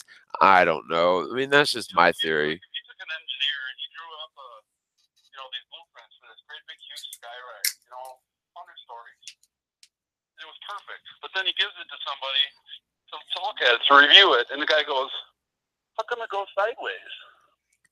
And the engineer looks at it and he goes, "Man, you're right. It could be appear as though it's going sideways. I mean, why is something built so that it can look like it's going, that building goes straight up or sideways, depending on how you look at it. The Earth is that way. And how can that be? It's just the weirdest thing." And which building was that? Any building, just a pretend building. Let's say an engineer draws up plans for a pretend building. And it's supposed to be 100 stories high. Right. And it's got shops and restaurants, all this stuff in it. Okay? It goes 100 stories high. So he gives it to somebody and they review it. And the guy turns to him and he says, "Why is this building going sideways?" And the engineer goes, "Oh, you're right. You can interpret it going sideways as well." In other words, you look at the drawing and you twist it and turn it, do something to it, and it looks different. It looks different than it's supposed to be. And that's like what the Earth was made. It was made probably flat. It certainly is flat. But why when you twist science around and math around a little bit, it's all of a sudden round? Right. Well, and I think that, honestly, I can remember growing up, someone had a quick question, when did I die? I was very young, and I'll get to the story after we get off this. I choked on a strawberry, and my grandfather resuscitated me within like a minute. Crap, what was your last question? I was just going to answer it. I'm just making up a story to compare the Earth with something else. Why? It's just the same question, I guess, really. Why is the Earth made in such a way that you can see it either flat or round, depending on... Right. Okay. Yeah. And, obviously the answer I was going to give was when I grew up, I was a smart little brat I learned I could read fluently by the time I was like 2.5. And I was always into science. I love science. Every year for Christmas I asked for a chemistry set and a telescope and a microscope and just all sorts of things. I love science, and so I was very into theoretical astrophysics. I think I read Carl Sagan's Cosmos like 5 times before I was 5. I mean, that's how much I was really into this stuff. I read, into Einstein's theories of relativity and stuff, and that was a little bit above my head. But then again, it was also a little bit above very, high-profile mathematicians' heads at the time too, especially the general theory of relativity, or was it the special, whichever. But to me, Cosmos was a very influential book as a very youngster, and around the same time, I mean, I was baptized very young, and I was raised in a Greek Orthodox home. But I remember, at a certain age, going to school, having to go to church on Mondays, Wednesdays, Fridays, and Sundays. I think, unless I've got that wrong, but it was like 4 days a week. And the Sunday services were probably 4 hours long. They were done in Greek, Arabic, and English, so I only stood little bits and pieces of it. And I was an altar boy at that same church, St. George Orthodox Church in Orlando, off of Lake. Oh God, I can't remember the name. Lake in Orlando. Whatever. You guys know what I'm talking about. You guys Orlandroids. But so growing up in that environment, I've just had a huge conflict, or just a confounded paradigm based on scientism, which I thought was science, and religion, which I thought was garbage. Honestly, I thought that it was ridiculous, and I was forced to go to church. I went through the motions. But it's funny because I always felt a strong affinity, and I felt a resonation with Christ's teachings. And to me, that's something that has always stuck with me for some reason. Okay, and I had a great priest, honestly. Like, a lot of people hear priest and they think, ooh, molester. My priest, John Hamadi, this was a Orthodox church. He had a beautiful wife, Monique, and I think he had 5 or 6 children, some beautiful daughters. His oldest son, Johnny, very nice, easy people to get along with. And so you don't have that sort of issue in the Orthodox Church. But the Orthodox Church does have issues. I guess my overarching point, though, is that the reason for all of this was ultimately to glorify God, because God gave, essentially, for whatever reason, God gave Satan the reins over people's minds and over culture for hundreds of years. I mean, honestly, if you think that a benevolent force was overseeing the Holy Roman Empire in terms of all sorts of things like the slaughtering of Christians, the Inquisition, the Crusades, the hoarding of money like they do today. The Vatican is just really quite antithetical to Christianity. And so, to me, this whole deception was allowed in order to glorify God. Because even though all of the books have been changed, science books have been written for 500 years, the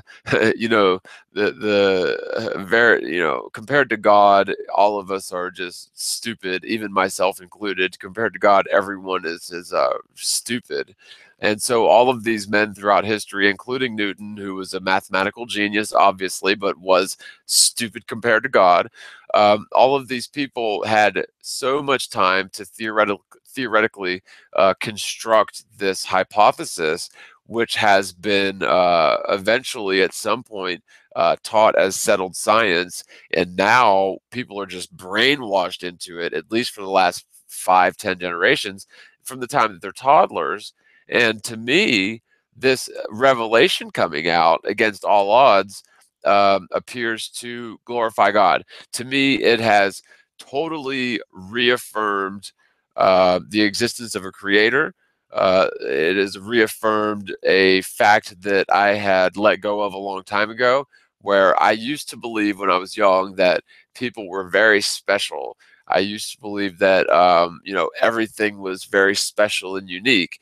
But when you get 10 years into, public education, it becomes very clear, at least scientifically, that we are very far from special. We're very far from unique. And, the whole idea of a singular creator, the whole idea of, like evolution being in the mix, all of education and pop culture and media and just all sorts of positions of influence are to basically convince us that we don't have a creator and to take us away from our creator. And the heliocentric hypothesis is a huge, huge, huge part of that, whether people care to admit it or not. And so, I believe that the devil is one of the best things he did. This might be a famous quote. The best thing the devil ever did for himself was to make himself look like he doesn't exist, so that he can operate undercover, you might say. yeah, and there's a few people saying they can't hear you too well, and so it's been good talking to you, man. Another person had asked, and while I've got you on the phone, I'll wrap this up, then I'll open up the phone lines. Not to ignore you, but you did break up a little bit, and the audience is having a little trouble hearing you. But somebody asked, "How did I die?" I was I thought that I was like 3, but my mom told me I was 6 months, but I remember it.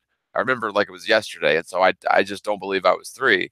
I'm sorry, less than a year. I believe I was about 3, but whatever. My mom probably knows better. I went to my grandparents' house for the weekend. We had just got dropped off. We ate dinner. We were sitting around the TV, eating ice cream, and I don't know what it was, but something made me laugh. And when I laughed, I had a mouthful of ice cream, and that mouthful of ice cream had an entire strawberry, frozen strawberry in it. And so when I laughed, I inhaled, and the strawberry just perfectly lodged in my windpipe. And so, like, at first I stopped laughing, and then I stood up and put my my hands against my neck, which happens to be the international hand sign for I'm choking. So that's good. But and then I remember just immense pain, pressure building up in my head, just pain, just like pain all over. And then I just sort of fluttered out, like I saw stars and fluttered out. And I wasn't out for that long, but I don't know. It seemed like a long time, but I was told that I was dead. My heart wasn't beating and I wasn't breathing for like almost a minute, like a little less than a minute. But it seemed like a long time. And I don't remember much from there, but what I do remember was that I was just completely at peace. There was no pain. There was no I didn't even have any memory or care whatsoever as to what had happened to my body, although I was conscious, I was aware. And then, sort of like being, I don't know, ripped out of the womb early or something. When my grandfather resuscitated me, he dislodged the strawberry and performed mouth to mouth and chest compressions. And he kept doing that until the paramedics got there. And then I think, like, if I remember correctly, as soon as I came to, I was like trying to remember where I was at because I didn't know where I was, trying to remember what was going on. It's almost like waking up from being knocked out, like you don't know where you are. And like I just remember as soon as I came to, and like my grandfather, because he made sure I was okay. Then the paramedics showed up. And so, but yeah, so that answered the question to the commenter, how did I die? That was a long time ago, but like honestly, I should have been dead probably a dozen times. So anyway, what was your name again, bro? Can I give you my information again? Um, It's yeah. Joe Treetop 200 at mail.com. Okay, so wait a minute. That's Joe Tree Tap. Okay, so that's JoeTreeTap at mail.com. Well, it's close. Instead of tap, it's top. Oh, so TOP at the end. And then there's a 200 after the top. Top 200. Okay. At mail.com. All right. And you can put, if you want to put it in the chat, that'd be great too. All right, and it's just Joel Flat Earth, Minnesota on Facebook. Okay, so yeah, awesome, man. And you can send me a friend request. We may already be friends. I'm not sure. Actually, we did over, a couple days ago, actually. Oh, okay. All right, awesome. Well, good talking to you, man. Thank you for calling, and it was good speaking with you. And I hope you have a great weekend, man. Thanks. That rant that you had a couple weeks ago was great, by the way. I just wanted to tell you that was perfect. The what now? On Globebusters, that rant you had for about 15 minutes. Oh, well, thank you. I thought that was great. Thank you. Yeah, because I got trolled a lot from the live stream I did yesterday, from people saying that that I never shut up and never take a breath, and so I appreciate that. That's very kind of you to say. It made a lot of sense. Very good. All right, thanks. You too, man. God bless. Bye. Bye. All right, so yeah, awesome call, man. Awesome call. And you know, if you guys can just give me a minute before you call in. Someone who isn't me is trying to kill some pain in their finger. Sorry, guys. It's just really, actually, since I loosened the thing, it's not hurting as bad. But I'm gonna give it a day or two. I'm gonna do it's already, wow. I'm 2 hours. Wait, did I do it at 5? Yeah, I'm almost 2 hour. Well, no, an hour late for my MMS. It's okay. I'll do it for 8 hours tonight. But what was I saying? Yeah, it hurts a lot less now that I have loosened that, but hopefully I won't need stitches. I am putting ice on it. Thank you guys for that recommendation. I've got it held on ice, so it is kind of hard to hold the phone and do certain things with my pain medication, which I cannot find. I took a goody powder, and I'll tell you that it helps, but it certainly is not what I am looking for, or what someone who isn't me is looking for. Where could my special cabbage be? Oh, here it is. Okay. So as I'm doing this, yeah, interesting call. And you know, I honestly, I'm not ashamed to talk about my Christian faith at all. Although I typically don't approach flat Earth, at least proof videos, from that standpoint, because you know the thing is so many people are atheists, and a lot of people don't even know why. I mean, I know why I was pretty much an atheist, even though I was an altar boy and I did have faith in Christ and stuff. But I was an atheist because of scientism. I was an atheist because I really believed that the Big Bang was true. So I believed that somehow 13.5 billion years ago or whatever, basically nothing exploded and then became everything. And not nothing. They say that all of the energy and matter and everything in the universe, in quotes, was compressed into a very small area prior to the Big Bang. And then at some point that exploded. But, you know, one of the biggest problems with this is that if all of the universe was compressed into a single small area, first of all, I would submit it would create one hell of a black hole, right? Because a collapsing star creates a black hole. If all of the matter and energy in the universe was condensed into a singularity, I'm sorry, but that would puncture the theory of space-time, in my opinion. But even granting them that, such a condensed ball of everything would be so just absolutely rich in theoretical gravity.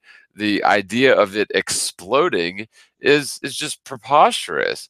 I mean, just absolutely asinine. I mean, what caused it to explode? The amount of gravity that would be contained in an object that contained everything condensed into a single layer would have so much gravity. I don't care if you lit a nuclear bomb in the center of it, even though nuclear bombs don't exist. Let's just say a Moab. It wouldn't explode because gravity would not allow for it if we're really humoring gravity. Now, all of us on this, you know, chat panel probably already know that gravity doesn't exist. It's a theory. yes, what goes up will come down, but it's not because the allegedly spherical Earth is warping space-time and creating a gravity well, and that gravity well is providing the centripetal force in order to, it's just such convoluted nonsense. But of course, the reason why it's taught in all textbooks is because Einstein is always right. And of course, that was yet another propaganda campaign that was used to cover up the truth that was being unveiled by people, even in the globe Earth community, who were doing experiments and coming back with results that were absolutely incompatible with a spherical Earth in motion. So let me try to catch up on the chat a little bit. Sorry to neglect the chat, but we did have some good conversation. Mitchell Gresham says Jesus is fake. So, like, in what regard? Do you think that the person Jesus never lived? Yes, Barn Door, I agree. Gravity is fake. Red Sea in your head, lol. Okay. SFG Warrior 49 says Jesus Christ exists. Unfortunately, it's currently trendy to be an edgelord nihilist, even in parts of the FE community. Yeah, no, you're totally right, man. It is trendy, and it's been going on for a long time. I mean, how long has South Park been just completely blaspheming Jesus, right? And I don't get up in arms about that. I don't watch South Park, but 50 years ago, people would have mobbed Trey Parker and Matt Stone.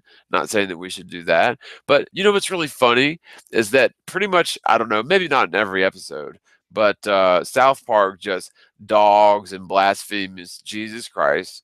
And whatever your opinions are on that, I still to this day have not been able to find the episode of South Park where they depicted Muhammad. And I'll tell you, I tried. I mean, I literally signed up for the South Park Archive webpage. I tried BitTorrent sites. I tried, all sorts of ways.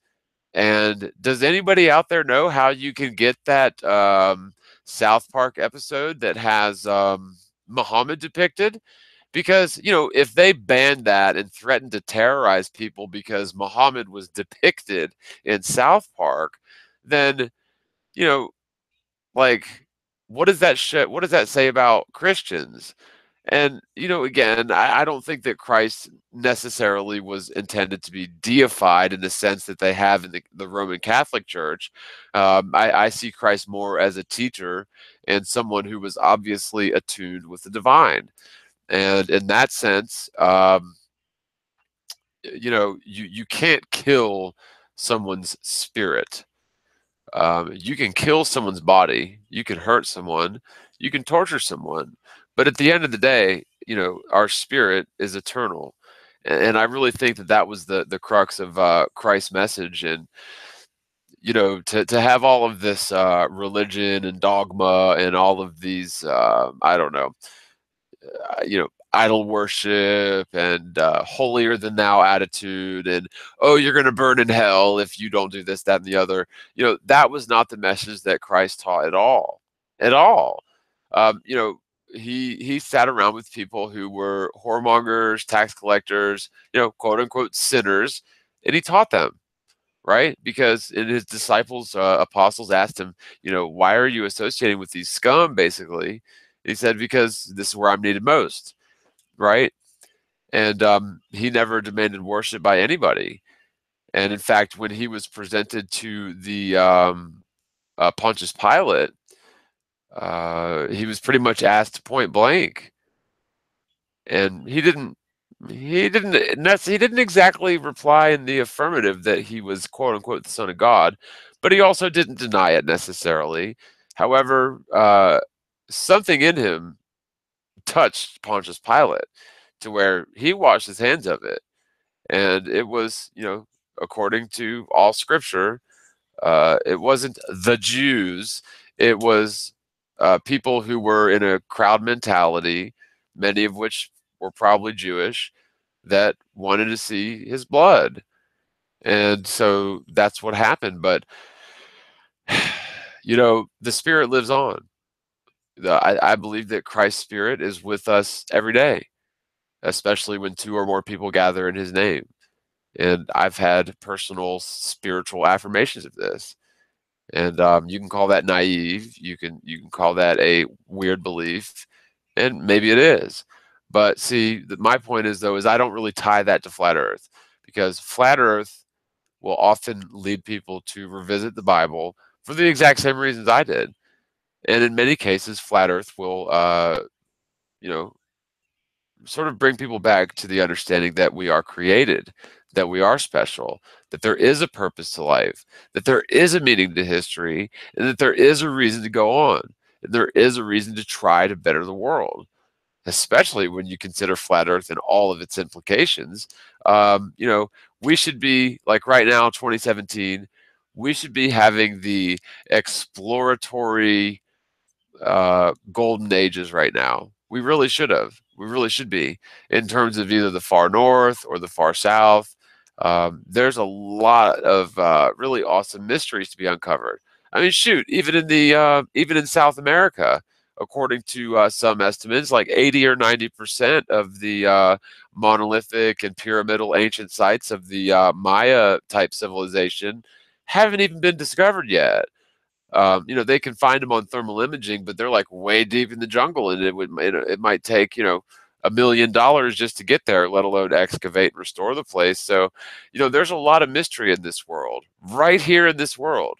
However, entities like NASA have hijacked our collective pioneering spirit and refocused that to something so absurd and ridiculous as traveling to the stars or traveling to Mars.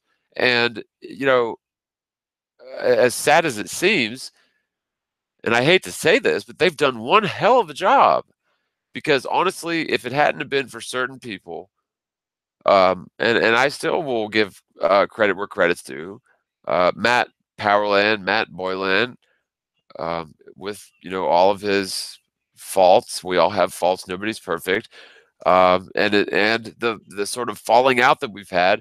But that was the guy where I originally decided, okay, I'm going to click on a flat Earth video, and it was one where he made a lot of sense. He made a lot of sense, and that's what sort of triggered me to look into it.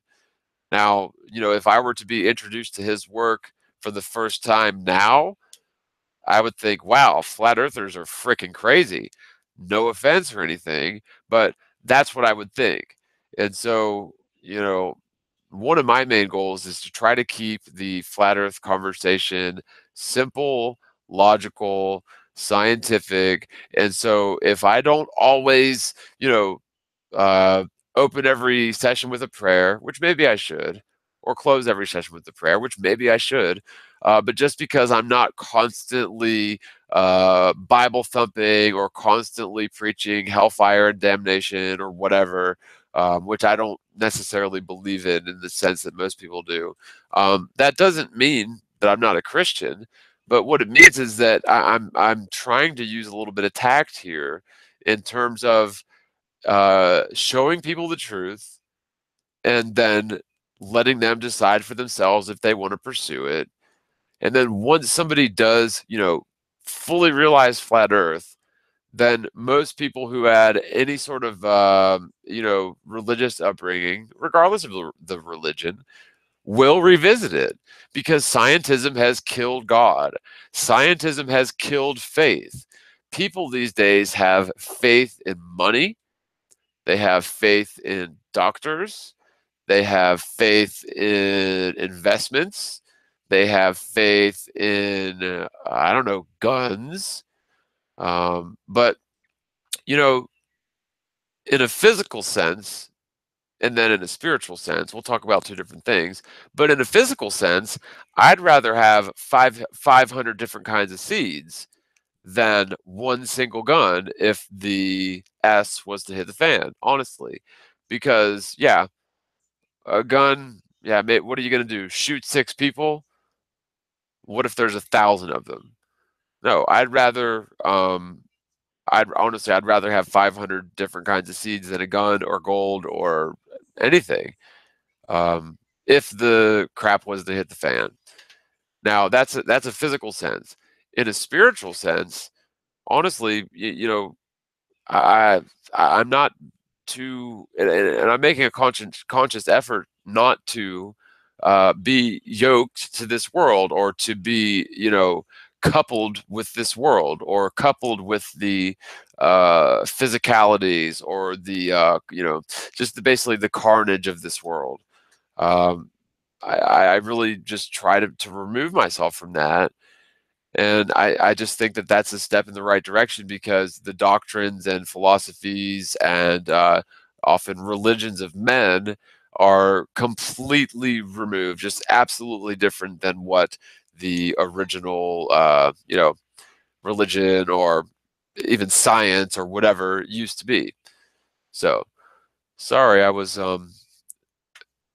totally ignoring the chat there, just going off. Sorry to everybody. Anybody wants to call in? I'm just looking through the chats here.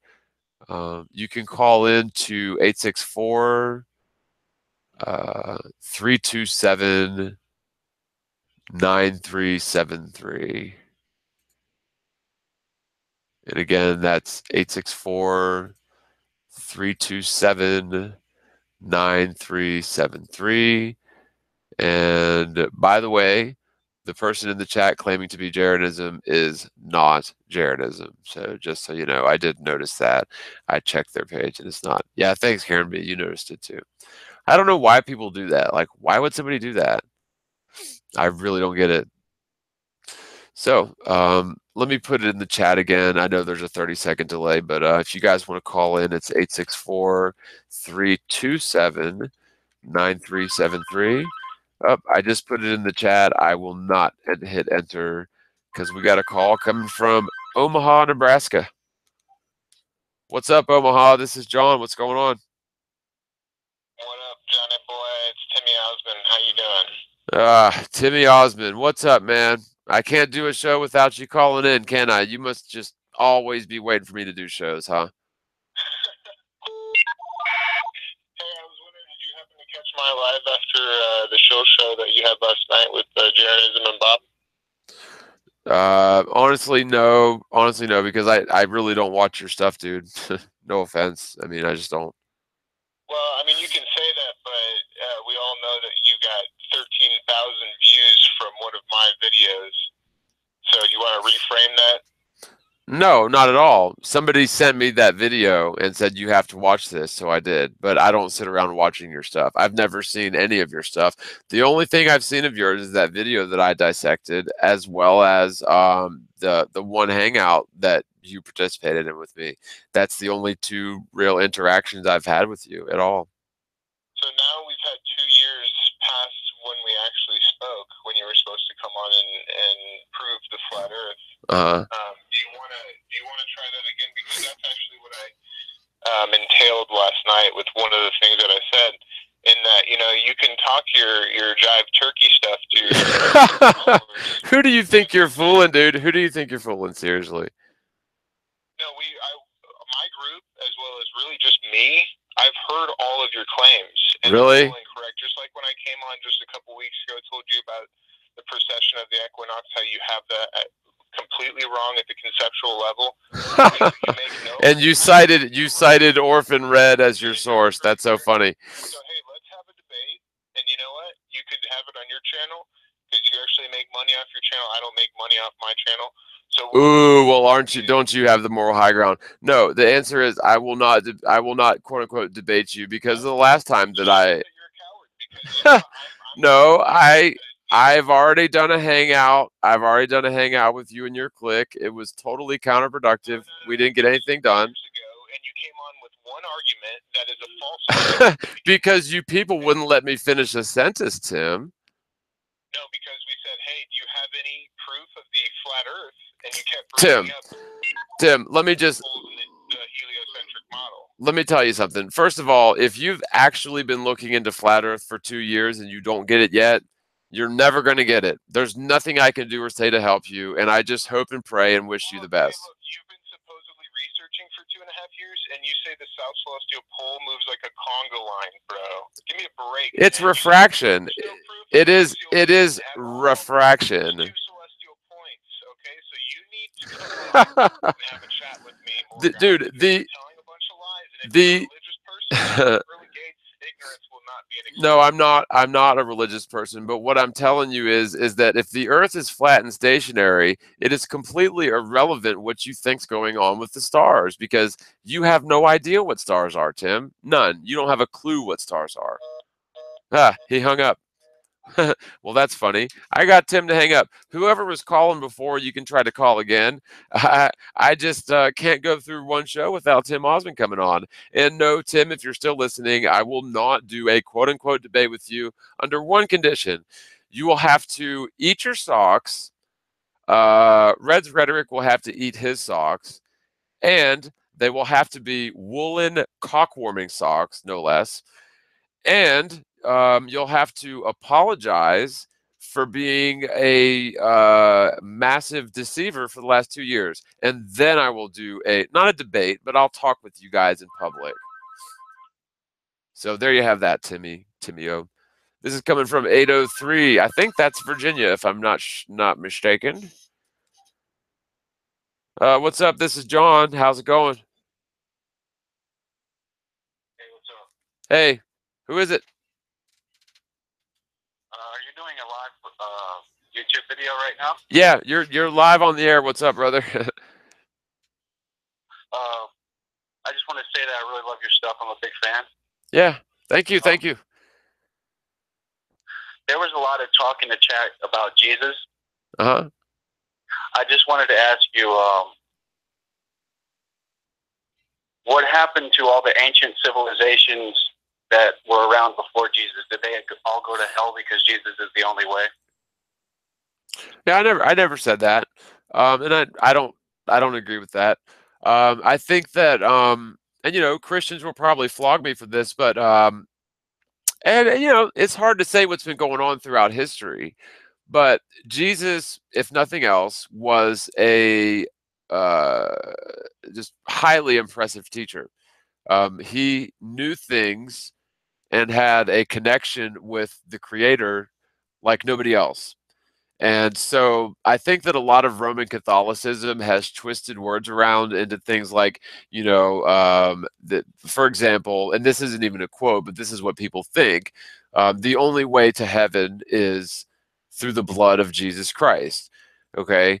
And, I sort of disagree with that to a level, because I believe that Jesus Christ, well, I know that Jesus Christ, again, he never told anyone to bow down and worship to him.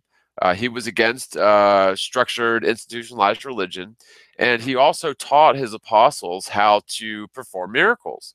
And he also told them that since Jesus himself would be with the Father, that the apostles would be able to perform greater miracles than he himself, Jesus. And so I think that there is a lot of Christian dogma, and I think that Christians get a very bad rap because of this, because one of the biggest teachings of Christ is to not judge people. And for Christians, and 99% of them will say, if you don't believe like I believe, you're going to hell. Now, I'm sorry, but that's judging people. And we have no position to judge people at all. I mean, nobody's perfect. We've all done things we're ashamed of, and I just. I think I like your version of Jesus better than the churches. Well, and it's not my version of Jesus. This is, I'm not old, but I'm 36, and I've lived I've lived an interesting life. I've had very big highs in terms of success, and very low lows in terms of almost being killed and losing my business due to an accident, and lots of other things. But at the end of the day, I think that faith is something very personal. But one thing that I've found, and it never fails, is that faith in God, the creator of all things, visible and invisible, will yield results that never cease to amaze me. Like, I'm amazed all the time if I pray for something or for someone with faith, as if it's already been done, God has made a promise to us that if we pray in faith and in sincerity and with a humble attitude and in repentance, that He will not let us down. And as silly as that sounds, He's never let me down. And things have gotten bad, but it's never gotten to the point to where you could say rock bottom or dead or whatever. And so, that's not to say that people who have died, whatever, weren't with God or whatever. But, I know that one day I'm going to die. I know that. I've died before, not afraid of it. And I know that one day I'm going to die. And so to me, this physical realm is very much temporary, and it's very much an illusion. Now, I'm not subscribing to what is it, simulation theory at all, but everything that exists in the outside world is actually created within our brains. So the stuff that we see is, yeah, it's light reflecting off of things, but that vision occurs within our brains. Everything we hear, everything we taste, everything we touch, it's electrical signals interpreted by our brains. And so, our bodies are vessels for our soul. And to me, that is very clear. And I just feel very strongly that God loves everyone. Everyone. God. I agree with that God loves everyone. Let me just stop Yep. there for a minute, though. Have you seen Eric Dubé's Jesus Never Existed? Is it relatively new? I don't know. It's not that new. I think it's a couple months old. I saw the thumbnail. Watch that video and try to debunk it. Yeah, I saw the thumbnail. I was just like you. I was a Jesus believer before I watched that video. Okay. Well, and I guess I can watch it. I don't really follow much of Eric's stuff. Most of his flat Earth stuff, and this is no offense to Eric, this is just an observation, and correct me if I'm wrong. But I did watch one of his recent videos where the entire thing he's just quoting old books. Most of his flat Earth stuff is plagiarized. He appears to be very against Jews, very against Christians, and so it's no surprise to me that he would put out a video trying to discredit the. A lot of the brilliant men throughout history have pulled from other sources. So just because he's pulling from other sources to present that information, it doesn't say anything about the information itself. No. That's not what I'm saying. Itself wrong. No, excuse me. Pardon me, guys. That's not what I meant. What I was trying to convey is that if I'm not mistaken, Eric is probably the most well-known or most popular flat earther on YouTube, and kudos to him, because he was one of the first. He did a lot of great work at first, but at the same time, I just haven't seen a lot of original stuff coming from Eric in any of his videos, not just flat Earth. And so, I was introduced to the whole zeitgeist, if you're familiar, the whole zeitgeist paradigm years ago. And what it appears to me, and again, I haven't seen this video by Eric, but what it appears to me is very obvious, is that the Roman Catholic Church had a huge problem on its hands about, I don't know, maybe 500 AD. And that huge problem that they had, because, well, I said the Roman Catholic Church, but we're talking about the Roman Empire. This was a totally multi-theistic, paganistic, mystery religion society. And the big problem that they had was Christians, because Christians did not, that they believed or they knew that this three-dimensional realm that we're in is temporary, and that our souls will dwell in a place that cannot be harmed by rot or thieves or moths. And so our kingdom, if you're a true Christian, just like Christ said, is our kingdom is not of this world. And so, to say that this whole zeitgeist, and whether this is that context or not, but this whole zeitgeist sort of narrative that Jesus is Nero and Jesus is, I don't know, Buddha, and all of these different incarnations of Jesus prior to Jesus, it's a complete straw man. First of all, like one of the biggest things in zeitgeist is that Jesus was born on the winter solstice and he died on the vernal equinox. And then Peter Joseph will go back to all of these instances of so-called deities in the past that have similar stories. But if you look at it, Jesus was not born on the winter solstice, and he probably was not crucified on the vernal equinox. So that is a Roman Catholic merging of pagan multi-theistic belief systems into quote unquote Christianity. And so, in other words, the way that the Roman Empire dealt with the problem of Christianity, because they couldn't kill them, the more Christians they killed, the more Christians they had. And so what they decided to do was obviously very clever, and they still use this tactic to this day, is they co-opt and control the movement. And so fast forward to now, and the Roman Empire, the Holy Roman Empire, aka the Roman Catholic Church, are now the official vicars of Christ on earth. And so if you look at the history, starting probably with Roman Emperor Constantine, that's when Rome ultimately declared by royal decree that they were going to be a Christian society. Although Constantine and his cabinet or whatever and his predecessors made it very easy for your average Roman to acclimate to Christian lifestyle, because frankly they didn't change anything. They kept all the same idols. They just renamed them. So Isis is Mary, just one example. They kept all of the same sacred dates, such as the vernal equinox and the solstices. They kept many of the same practices. And what they did is they called that Christianity, even though, like, for example, Easter is the worship of Ishtar. And what, ancient pagan cultures would do is they would impregnate a woman 9 months prior to the vernal equinox. Then she would have her baby on the vernal equinox or around it. And then they would sacrifice that baby and dye eggs in the baby's blood. And that was supposed to be for the fertility goddess, Ishtar. And so to say that Easter on the vernal equinox is a Christian thing is absurd. And that's just one example. To say that Christ was born on the winter solstice, therefore he's just like Nero, this one, that one, and the other, is ridiculous, because he was not. And there's so many examples to where, especially in the King James Bible, where Christ is deified.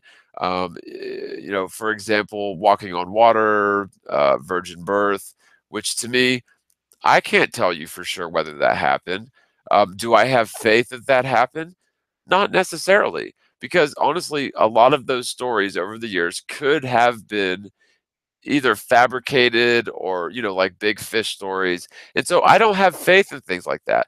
I don't have faith in Jesus walking on water. There's a large percentage of Jesus' life that's not depicted in the Bible.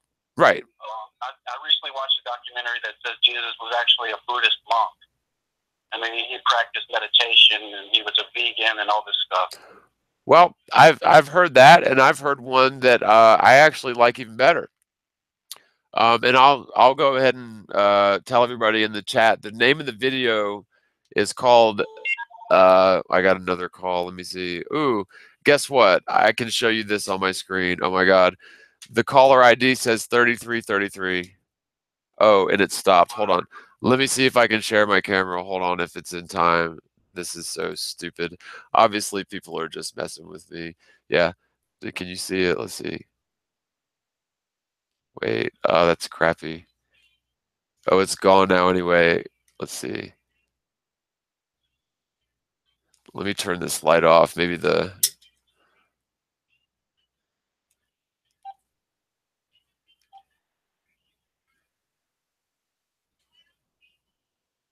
$33.33. That's what just called me once.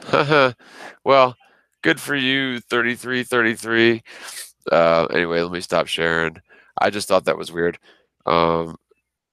Oh, crap. Did I just hang up on that guy? I totally did. Let me call him back.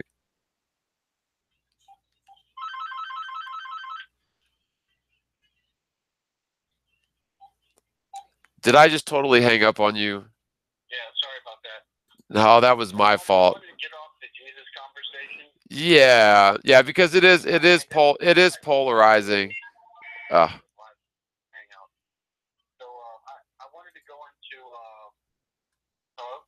Yeah, I'm still here. I wanted to ask you some questions about arguments that globetrotters have made to me that I can't answer. Okay. So one is, what is the Milky Way in the night sky if not another arm?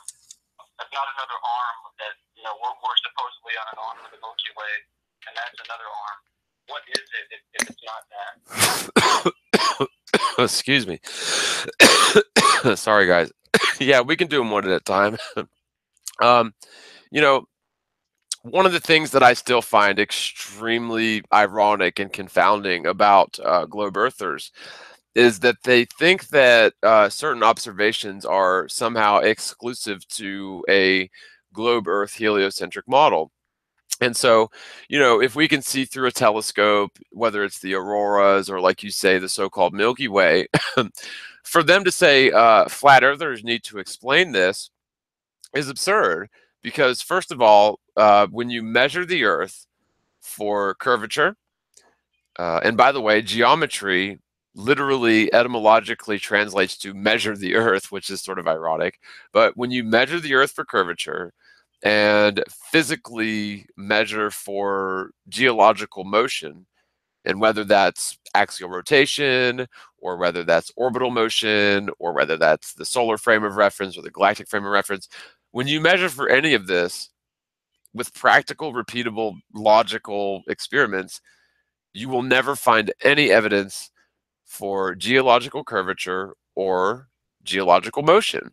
And I think it's not by accident, because we've all been through school. I've talked to thousands of people who have been through school, as well as engineering schools, as well as physics, physics majors, and nobody is taught, except in maybe like very, very few exceptions, nobody is taught the curvature formula of the Earth. Nobody.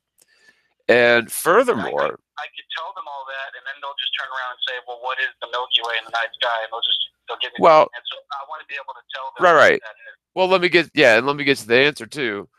I lost my train of thought, but okay, I'll just cut to the chase because I lost my train of thought. But if the Earth doesn't have any curvature and the Earth isn't spinning, then it's irrelevant what's in the sky. Because unless I'm misunderstanding the context, it seems like people are trying to say that the Earth is a spinning sphere, or I'm sorry, we can observe the so-called arm of the Milky Way galaxy. Therefore, the Earth is a spinning sphere in outer space. Is that about the size of it? Yeah, that. I want to get to another question too.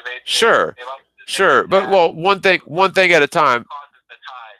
Yeah, sure. One thing at a time. But like the main answer to your question is it's not being evasive.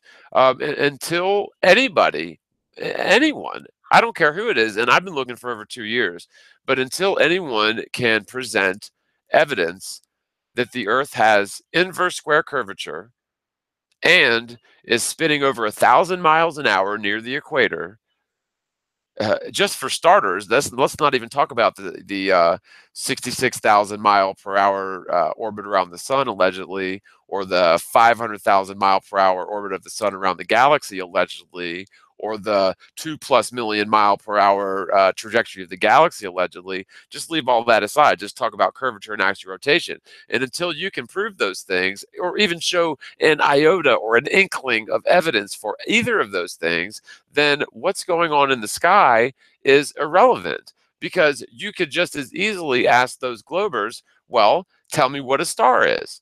And if they know their stuff, in quotes, then they're going to tell you, well, a star is hot atomic fusion. And you can ask them, well, what is a hot atomic fusion? And they might be able to explain it to you. And then you can ask them, well, is hot atomic fusion theoretical, or is that something that is demonstrable in a lab? And if they know the answer or not, the answer is no. Hot atomic fusion has never been demonstrated in a lab, and it is merely theoretical. Okay? You know what has been demonstrated in the lab? Luminescence. No. That's not hot atomic fusion. That has to do with sound waves. I believe that's what the stars actually are, though. No. Well, no, but what I'm saying is that modern science claims that, for example, the sun, what's going on inside of the sun is hot atomic fusion.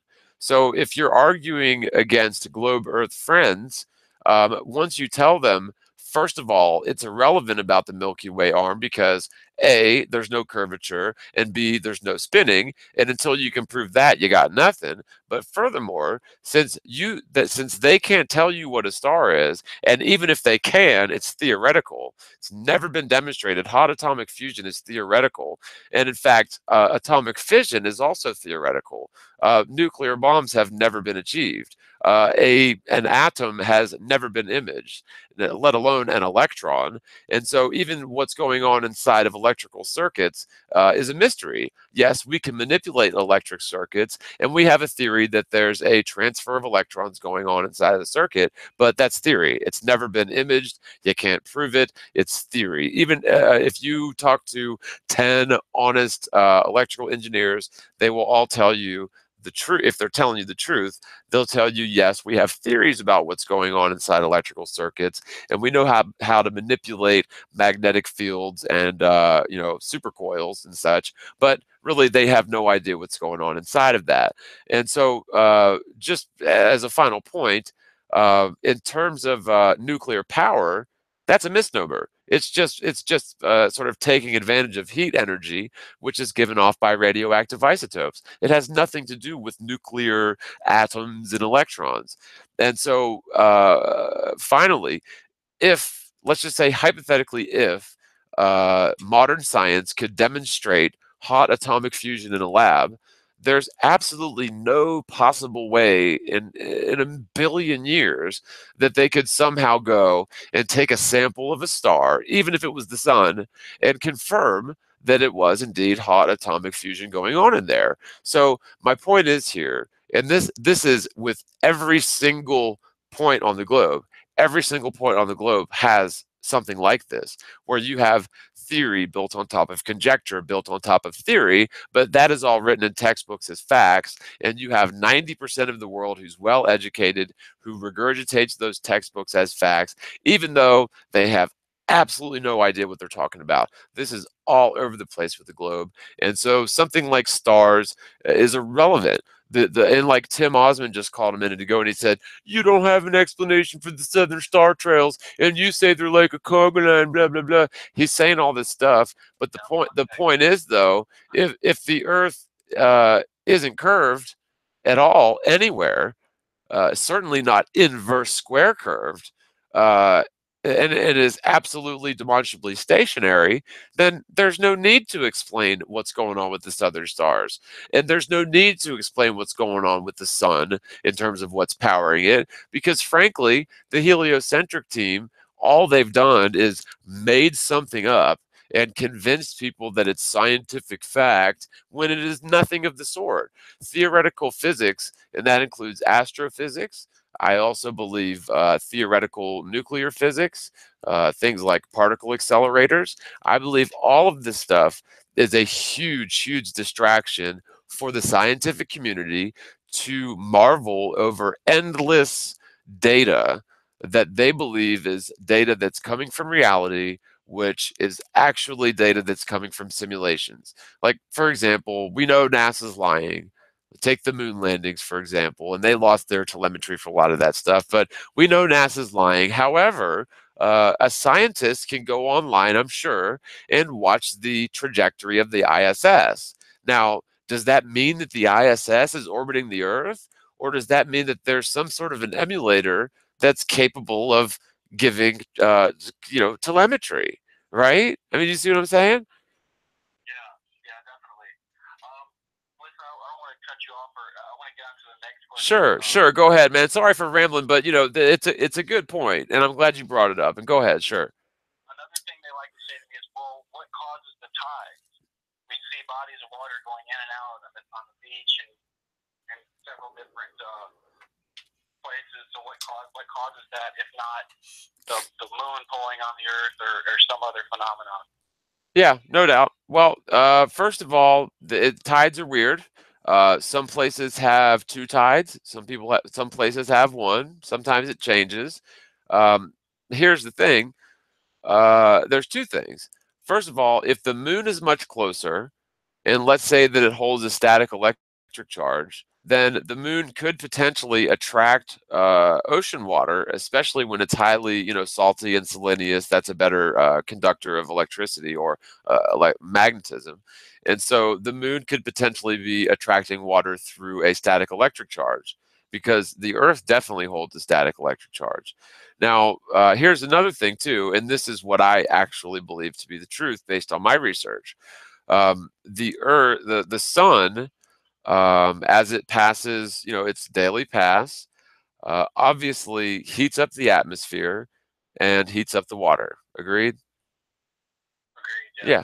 And so anytime a gas or a liquid is heated, then that's going to change the barometric pressure. So, and I always get this backwards, but I believe when you cool something down, because there's a direct relationship between temperature and pressure. And so when you heat something up, if I'm not mistaken, it will expand, okay? And when you cool something down, it will contract. And so what you've got going on, a lot of people don't even realize that the temperature of the atmosphere and the barometric pressure of the atmosphere it fluctuates, especially from day to night. So if you can imagine, and whether you're looking at like an AE model or a linear model or even a globe model, it doesn't matter.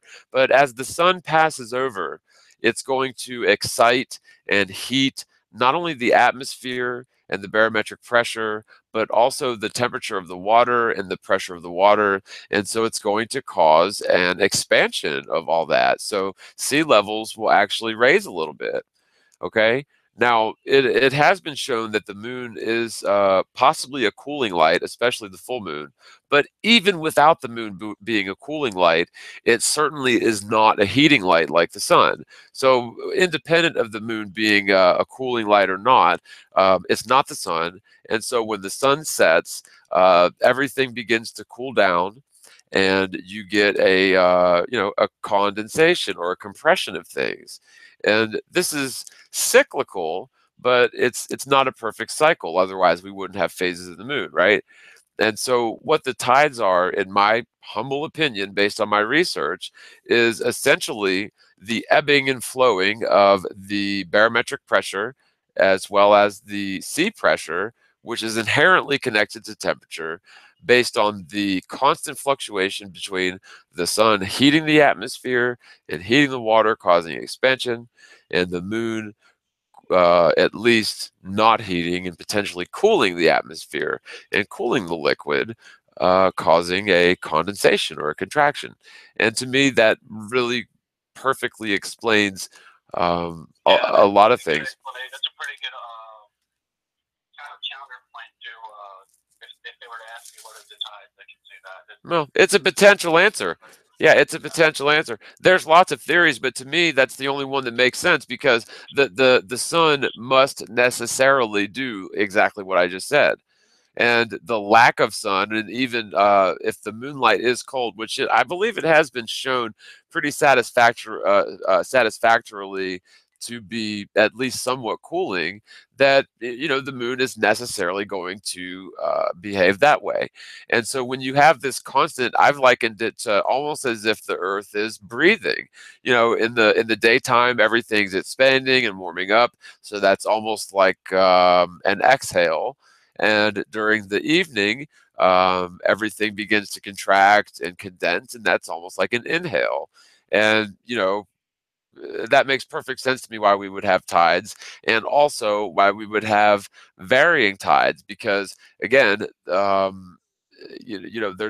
you've got the full moon, which appears to cool things better.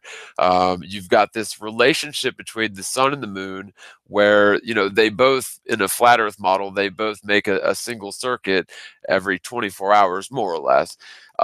And so there's this inherent relationship between the sun and the moon, and you've also got the apparent sun and moon traversing overhead of the tropics and the equator over the course of a year in terms of the sun, and over a course of the month in terms of the moon. And by overhead, I don't mean visible. So like when the moon is overhead of the Tropic of Cancer, I don't mean it's only visible from the Tropic of Cancer. It means it's overhead of it, right? A lot of people, there have been people who have misquoted me, but you've got that relationship where the sun takes a full year to travel from Capricorn and Cancer to back, Capricorn to Cancer and back, at least apparently, while the moon takes about a month to travel from Capricorn and Cancer to back. Why am I getting tongue twisted? To travel from Capricorn to Cancer and back over the course of a month in the case of the moon. So, you have sort of it's not exactly it's sort of an asymmetrical cycle, if you will. Could you use that same explanation of the sun and the moon are heating and cooling the water in the atmosphere, fluctuating the barometric pressure, to explain earthquakes? Because that's another argument they like to say to me is, well, what causes earthquakes if not for tectonic plate shifting? Right. And see, that's another one of those examples. See, these are some great questions, man. I'm glad you called. This is another one of those examples where people seem to assume that certain things, like, for example, tectonic plate movement, is somehow exclusive to a spherical Earth. Now, I'll first start by telling you that tectonic plate movement is 100% doable on a flat Earth. Okay. Furthermore, tectonic plate movement doesn't really make a whole lot of sense on a spherical Earth, because you have a dynamic tension going on. A sphere, the Earth isn't just any sphere. It's a supermassive sphere that's being held together in space-time by the weak force of gravity. Although, since the Earth is so massive, it's basically under constant dynamic tension, where every point of the sphere is allegedly being tugged towards the center of the sphere.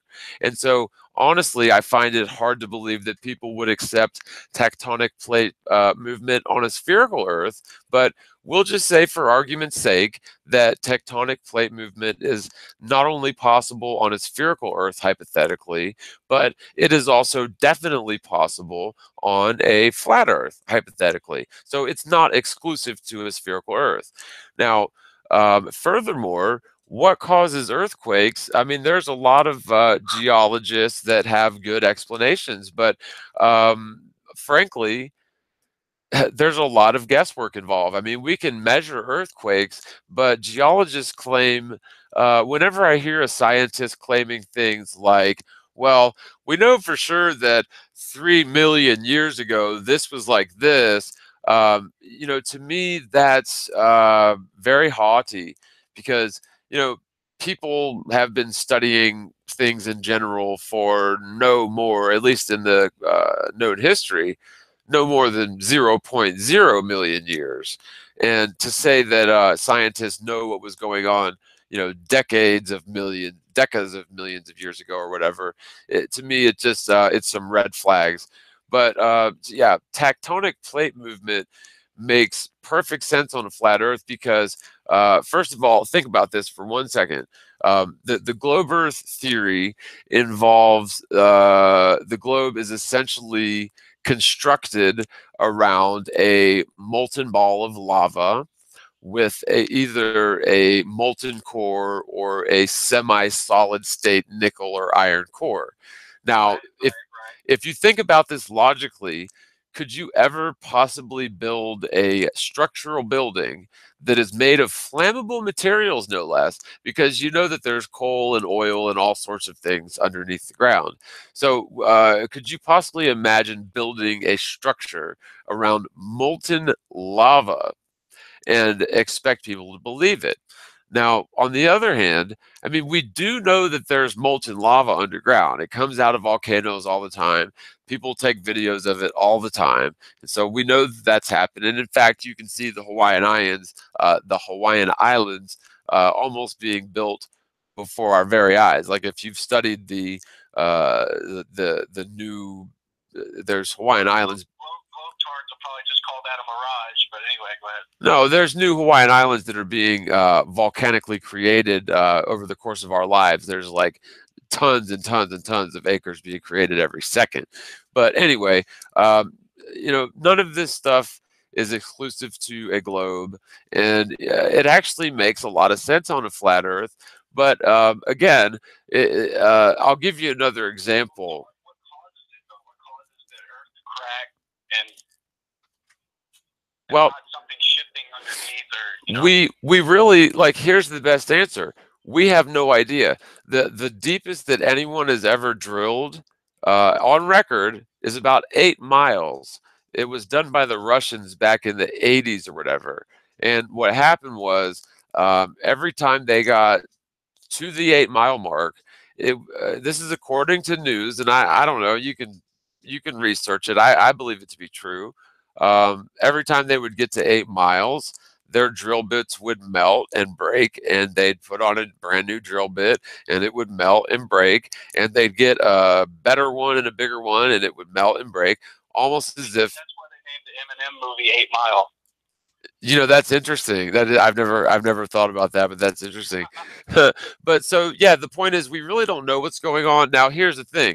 Here's what we do know is that the Earth itself, and this is whether it's a ball or whether it's flat, has a very, very powerful magnetic field. And frankly, the magnetic field of the Earth makes a zillion times more sense on a flat stationary Earth than a globe Earth. Now, the first thing, and I don't know how long you or your friends have been looking into this, but the first thing that I would say is that infinite space is probably the best place to start other than flat Earth, because you know we've been taught about a Big Bang cosmology and infinite space, but that to me is the bigger deception than the shape of the Earth, because frankly, infinite space does not exist. The stars and the sun and the moon and the celestial bodies and the wandering stars are lights in the night sky. They are a secondary feature to the Earth, and we honestly have no explanation for them. Every rocket that NASA or Roscosmos or any so-called International Space Agency, every rocket they've ever launched has gone in a specific pattern, which is an arc, and they go out essentially to sea. And so, you know, they're not going up there looking at this sort of thing.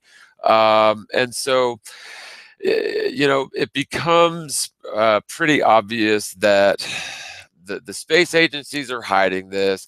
It's not hard for them to do that because everybody believes it. But sort of lost my train of thought. What was the original question? I got off on NASA. Okay, go ahead. But I was gonna make a really interesting point, and I do that all the time. I usually jot down what I'm gonna say, but I cut my finger off, and I'm holding a phone, and I've got a microphone, so I'm not gonna try to put notes. So I'll just forget about it. But it was a good point. But go ahead, brother. It's got to be better than choking on a strawberry. Yeah, definitely. I have a friend who works on radio, satellite. He works with UHF and VHF waves, and he swears that the UHF and VHF waves stop at the curvature of the Earth, and they go no further than the supposed curvature of the Earth. And that's what I'm. Well, could it just be that the UHF and VHF waves are running out and not going any further? He's saying no, the line of sight, they don't stop unless there's a curvature of the Earth. Well, I mean, I've spoken with people who, and maybe we're talking about different kinds of waves, but definitely line of sight. I've spoken with people who were responsible for setting up radio frequency tower shots, and they were able to exceed 112 miles. And I believe they were doing this subcontracting for the military, if I'm not mistaken. And when they told their superiors that, hey, I was able to do a 112-mile radio shot, their superiors told them to take down the link and link up to one of the towers that was within 30 miles as per code, or within 50 miles as per code. So, I mean, I'm not an electrical engineer, but I have picked a few electrical engineers' brains. And the thing about, you said UHF and VHF waves, I'm no expert in these different types of wavelengths and how they behave. But I do know that, yeah, the further you send a radio frequency wave, you're going to have basically path loss. You're going to have attenuation, which means the signal is sort of lost or like fizzles out into the background radiation. And yeah, so you can't send a radio wave, a radio frequency wave infinitely. That's total bullcrap. And so like NASA claims that they've got geostationary satellites that are 22,000 miles away. Frustrating because he's a liar, basically. I mean, that's the conclusion I can come to, is he's just lying. He's lying about what again? About the UHF waves? No, UHF, VHF waves stopping at the supposed curvature, and he keeps saying the phrase "line of sight." Well, he may think that what he's saying is correct, but what I would ask him is, okay, what was your altitude? What was your target altitude? And what was the distance? And I would also run it by an electrical engineer, because honestly, I don't know enough about those specific wavelengths to know. But Bob Nodell on the Globebusters would know probably off the top of his head, all about that sort of thing. Bob worked for, he was in the sort of satellite business. Like, he didn't go up into space, but he was in the communications business. And so it was very hard for him, according to his story, to accept the fact that there were no satellites in space. And everybody believes, and I think possibly even the service providers, like the cable providers who get their channels from a satellite, or Dish Network and others, the providers who put a satellite on the side of your house, everybody, probably all the corporations, maybe not, everybody believes that those satellites are literally talking to those satellite dishes are talking to a satellite that's 22,000 miles away through the atmosphere. Like that. You could go outside and use a telescope or something and see them with the naked eye. Right. I mean, yeah, I don't know that. Yeah, exactly. If something's 22,000 miles away, like a geostationary satellite, you'll never see it with the naked eye. But frankly, even the ISS, which they claim, I think, is about 238 miles up, it's about the size of a football field.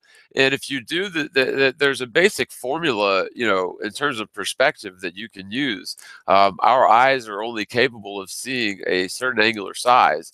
And if you're able to see the ISS, the size of I've seen a video online that actually shows the ISS in the sky. Right. I tell you, man, it looks like a fucking hologram. Right. But see, the point is, though, NASA's really messed up, because if you can see the ISS with the naked eye, even as a dot, or zoom in on it like that with a telescope from the ground, it proves that it is not a football field sized object 238 miles away.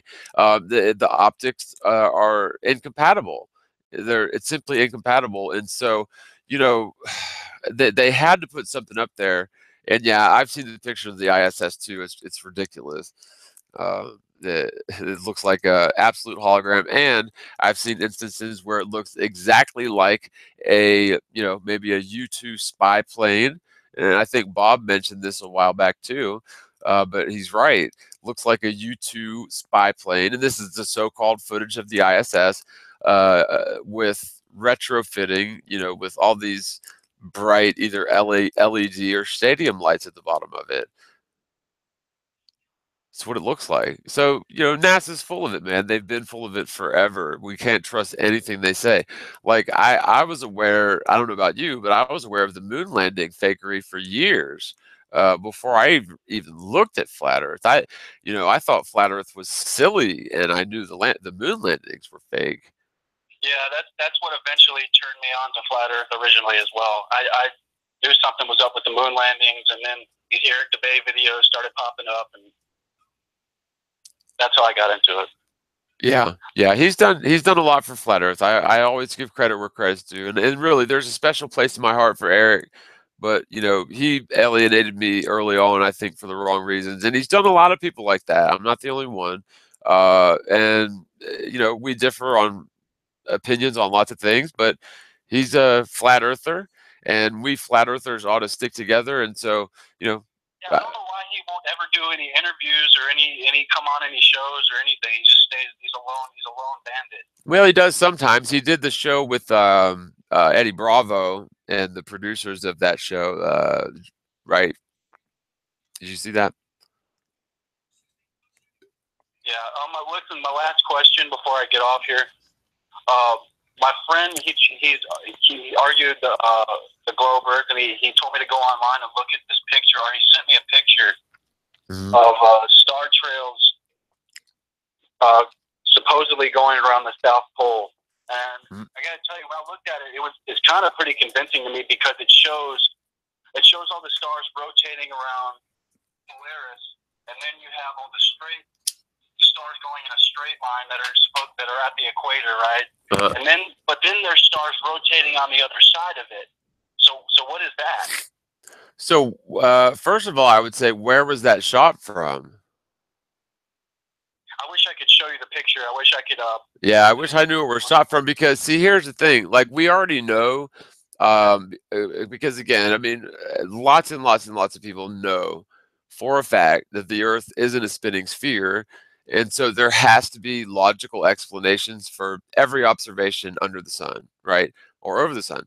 And so the way that we approach it is obviously zetetic, but we figured out that it is absolutely 100% refraction, which causes the apparent counter-rotation of the southern stars.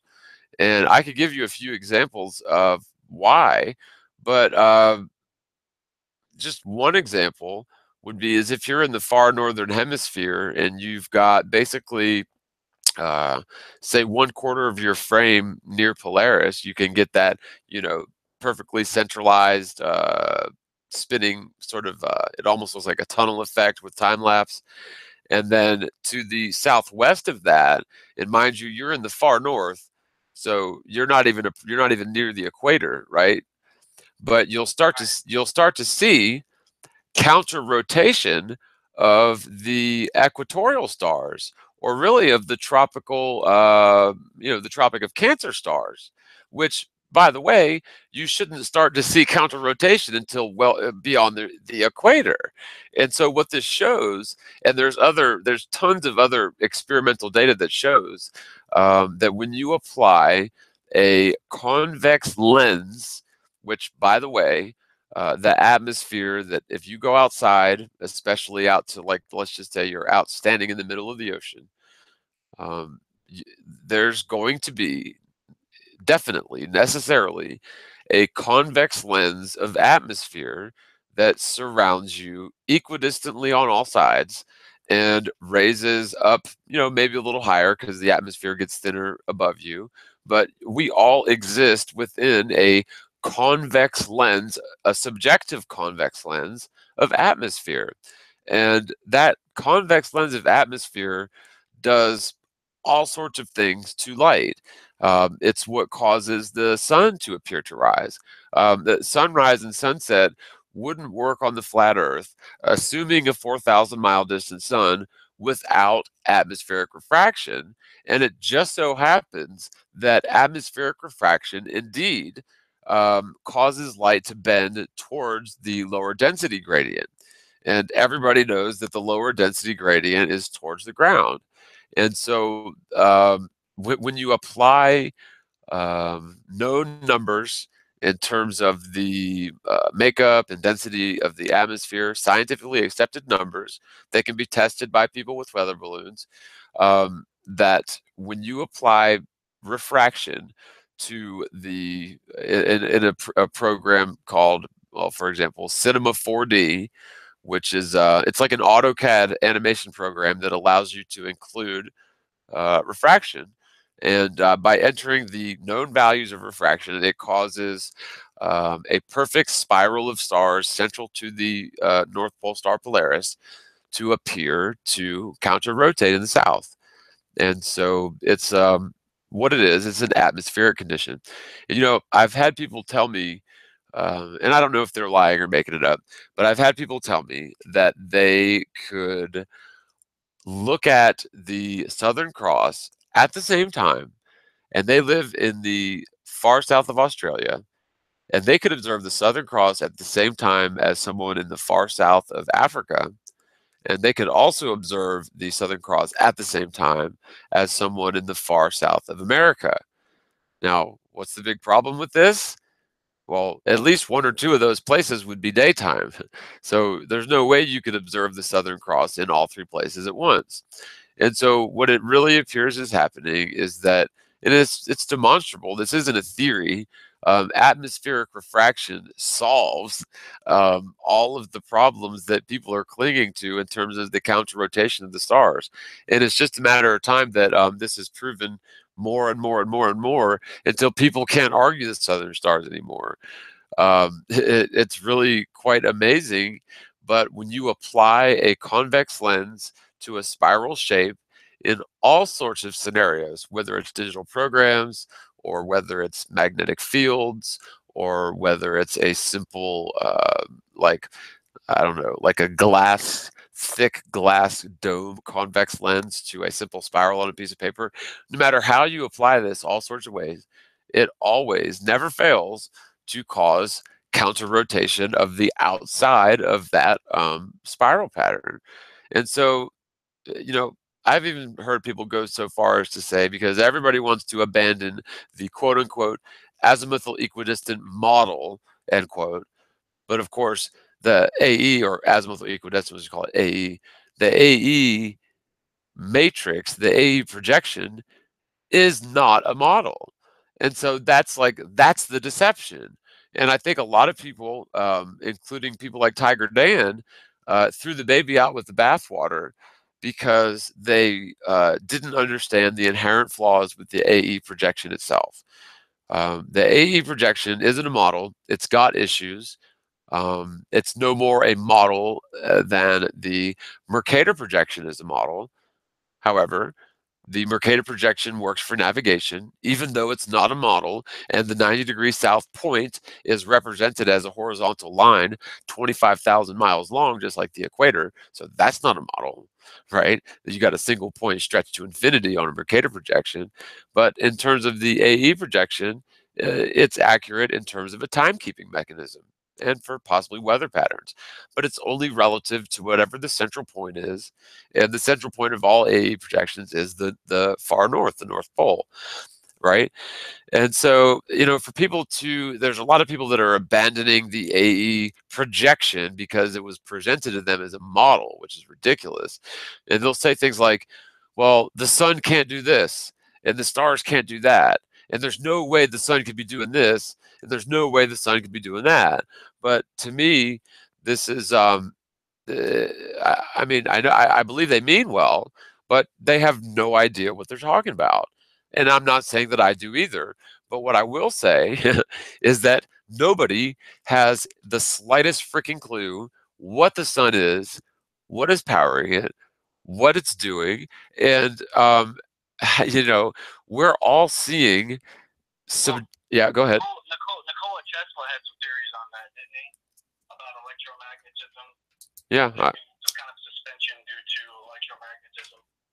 Yeah, well, and it makes a lot more sense than gravity, honestly, but I don't necessarily subscribe to that. But Tesla was obviously far greater a genius than I, and I think he may have been a flat earther, honestly.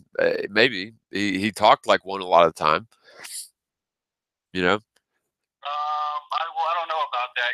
I was looking at some of his writings, and he was talking about a globe.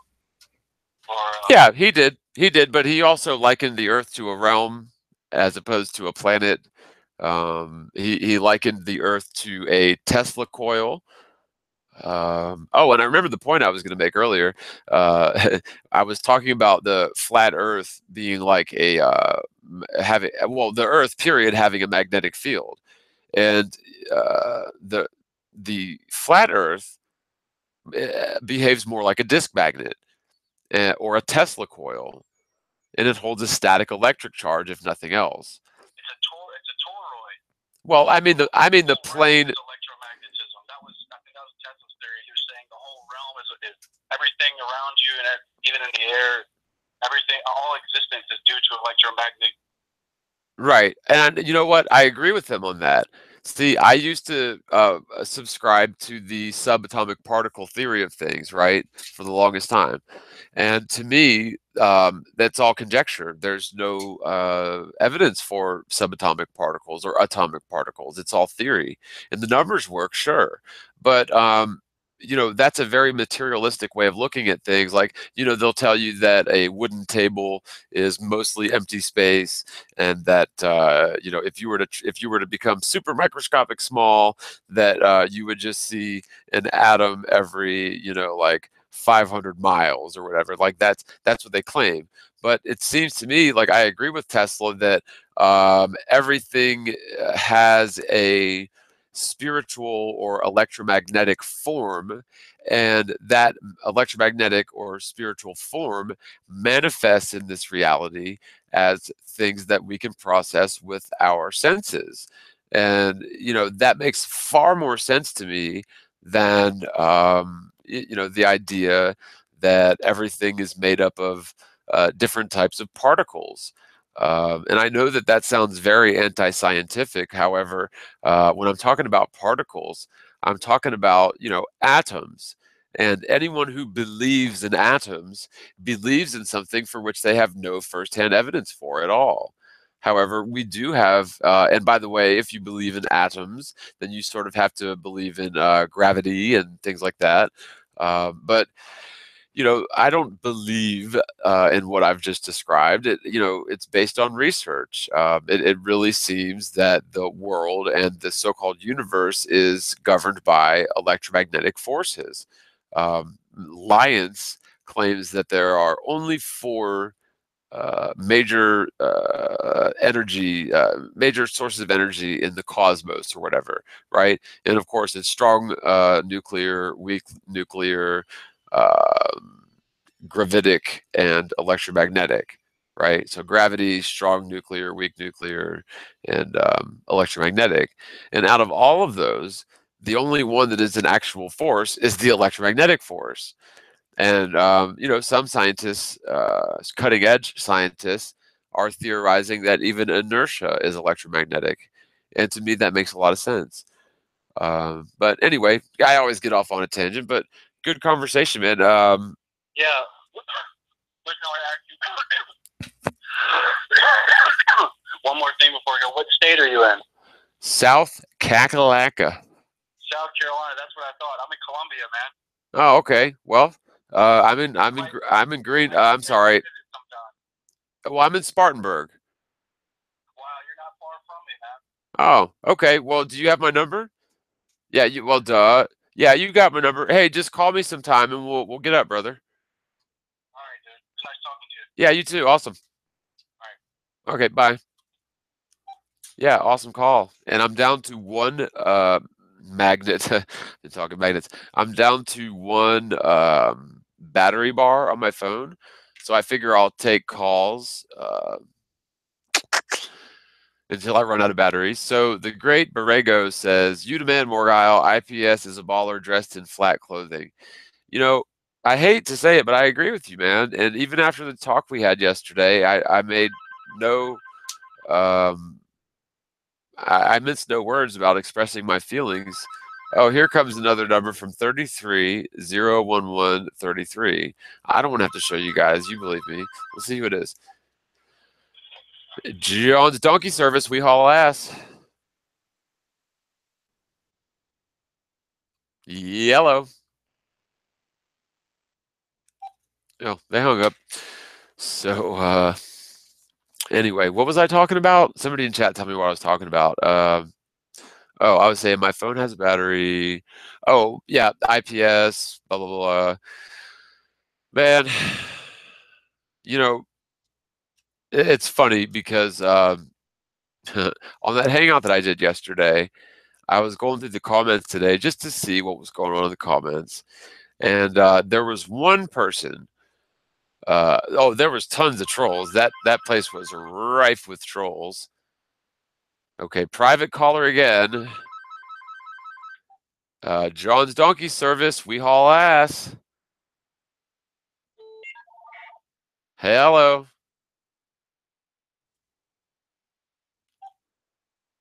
Hello. Yes. Who is this? This is John. But you're coming in pretty choppy. Who's this? Hi.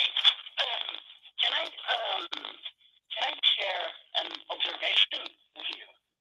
Oh, I'm so sorry, but your connection is very bad. Like I can barely hear you, and it's crackly. 1, 1, 2, 1, 2. Can you hear me? I can hear you, but it's very hard to understand. So if you could make your question quick. Oh no, it is not a question. It is an astronomical observation. Oh, well, I honestly, I would have no problem with that, but your connection is coming through very, very poor. John, I will try to establish a better connection, and I will try again, perhaps not tonight, but thank you for answering. Oh, yes, no problem. I'm so sorry. I don't think it's my phone, so. It's fine. Don't worry about it. Okay. All right. Take care of yourself, and I'll try to contact you again. Thank you very much. Okay, well, you've got my number. Yes. Okay, thanks. Bye. Bye. Okay. So, anyway, so I was looking through the chat, and there was one person out of all the trolls, and I actually, I think I took a screenshot of it, and I posted it. Where did I post it? Huh. Oh, I know where I posted it. I posted it on Facebook. Let me find it real quick. And I'll just share it. Hold on. But there was a guy who claimed, and I don't know whether this is true or not, but he claimed that IPS had gotten on to what is it called? Not TeamSpeak. Oh, I found the image. Awesome. Let me copy it. Let me open it and copy it. What is it called? Discord. And this is according to this gentleman who commented on that video from yesterday on the hangout that we did yesterday on Jeranism. The Trevist. So let me just copy the image. I'll paste it into Photoshop, and then I'll share my screen. Zoom in. Okay, let me share my screen. Okay. Okay, so y'all can hopefully see my screen by the time this shows up. Now, where? Oh, great. I'm going to get totally. Okay, here it is. So hopefully, oh no, I was going to do it in Photoshop. That's right. So this was just a comment out of that video, and it was amongst much trolling. And so, ugh, so much. I hate the Chrome thing here. Not real. He said, by the way, I have a wrench, and IPS told us all in Discord to get over here and make comments against you. That is who you're dealing with. And, whether the Trivis is, and I believe him, right? But I don't know him. And so, I mean, but I believe what he's saying, because if you go through the comments of that video, it's almost as if there was like a shared narrative where everybody said the same thing and they all got 15 thumbs up, and then they got 20 comments saying, yeah, that's right. And what the comment was that kept reoccurring was that we really used to like you, John, but you're nasal speaking and you're droning on and never taking a breath, essentially. And then, like petitioning Globebusters to not make the Morgile a fixture on the Globebusters because he never shuts up, which I guess tonight's hangout probably isn't a good reference. But again, I'm trying to hold it down on my own. but so, anyway, it's interesting that he said that, because if you look at the comments on that video, it was just nothing but people ad hominem attacking me. And, during that hangout, since you guys asked and mentioned it and brought it up in the chat, I didn't get to go through all my points, because I think, Jaron and IPS and I, or at least Jaron and I, probably spent a good, I don't know, half hour, 45 minutes just talking, because, that's what we do. We get along and we talk. And so a lot of time was wasted right off the bat. And so I wasn't able to cover everything. Oh, and Bob was there too, but we weren't even expecting Bob to be there, but because he was in Hawaii and stuff, and he was actually able to make it. And so, it's just, it was that I had to try to get that much more information into that much less time. But one of the things that I wanted to run by, because it rings true with what this guy's saying here. I'm not just throwing wild accusations. What this guy is saying here, and let me just, I'll draw a stinking a line around the thing. Where's my pen tool? There it is. Okay, so from here to here. Oh shit. Crap, my bad. My bad. Excuse me. I did not mean to say that.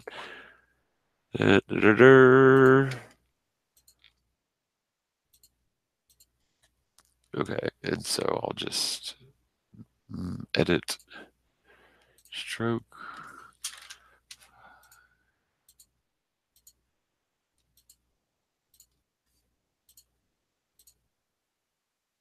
Well, that didn't work.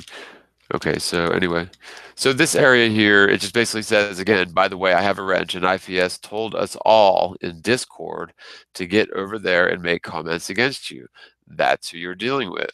And so when I actually did ask IPS about this in the thing from yesterday.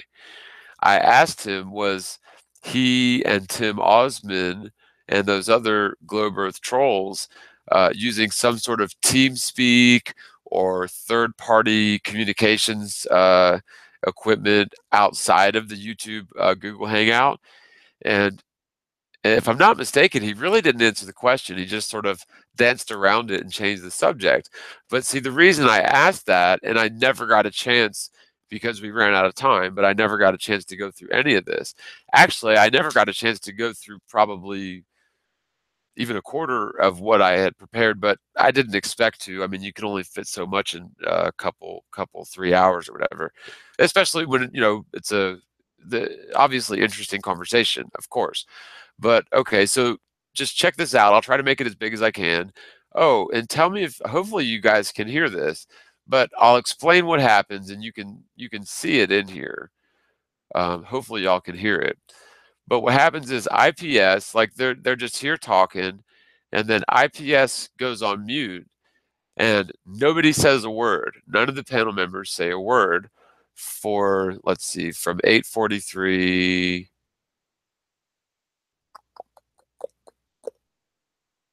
Well, we'll just see. It's a few seconds. Let me know if y'all can hear it. I'm going to play it. And okay, hide you. All right. Hopefully y'all can hear it. If not, I'll figure out something. And Bear Pig, and I'll stop advancing, because there's a lot of stuff that comes out of this thing that it's going to fundamentally shift how I approach politics even. Yeah, Bear Pig. Nice. I really like to hear that.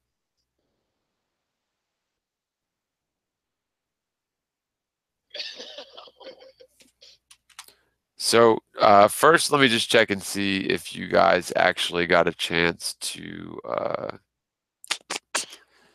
hear that.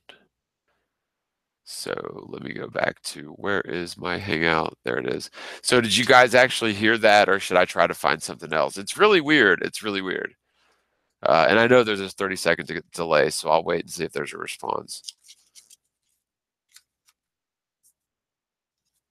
So were you guys able to hear that that recording from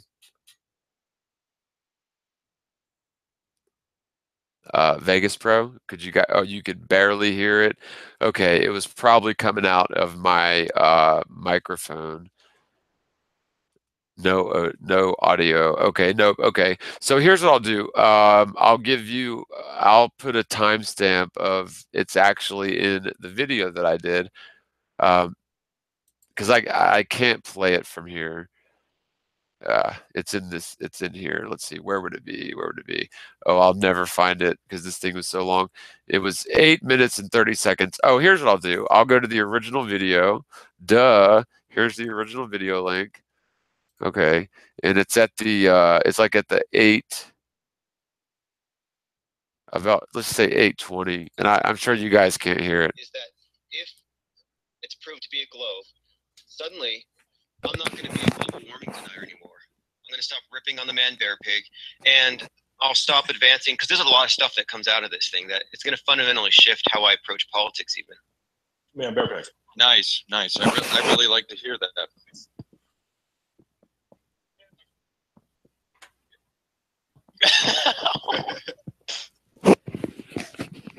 Okay, so let me pause that. Okay, and I'll call fair use on that, and let me I'm just gonna stop sharing, because if you guys didn't hear it, again, just watch. I'll put a link in the show notes as well as in the chat right now, so in case you guys want to hear it for yourself. Where'd it go? Where'd it go? Here it is.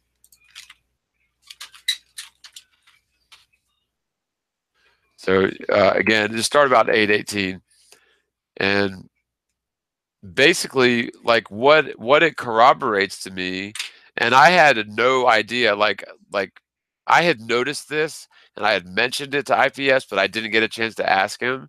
And then this guy, again, I'll show you the comment.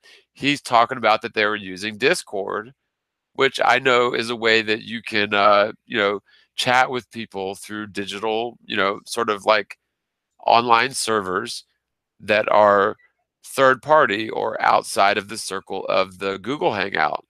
I know what it is. I'm familiar with it. It's like, TeamSpeak and other things. And so the fact that, and if you didn't catch it there, I tried to put my little microphone up to my silly headset. Let me quit sharing, stop sharing. Okay. But if you watch that from 8:18 and just pay attention to who gets muted and what happens, it's obvious. I mean, it is plainly obvious that IPS is on a, I guess, second or third party communications network with these guys. And he's cracking jokes and they're all busting out laughing. And so it's obvious collusion.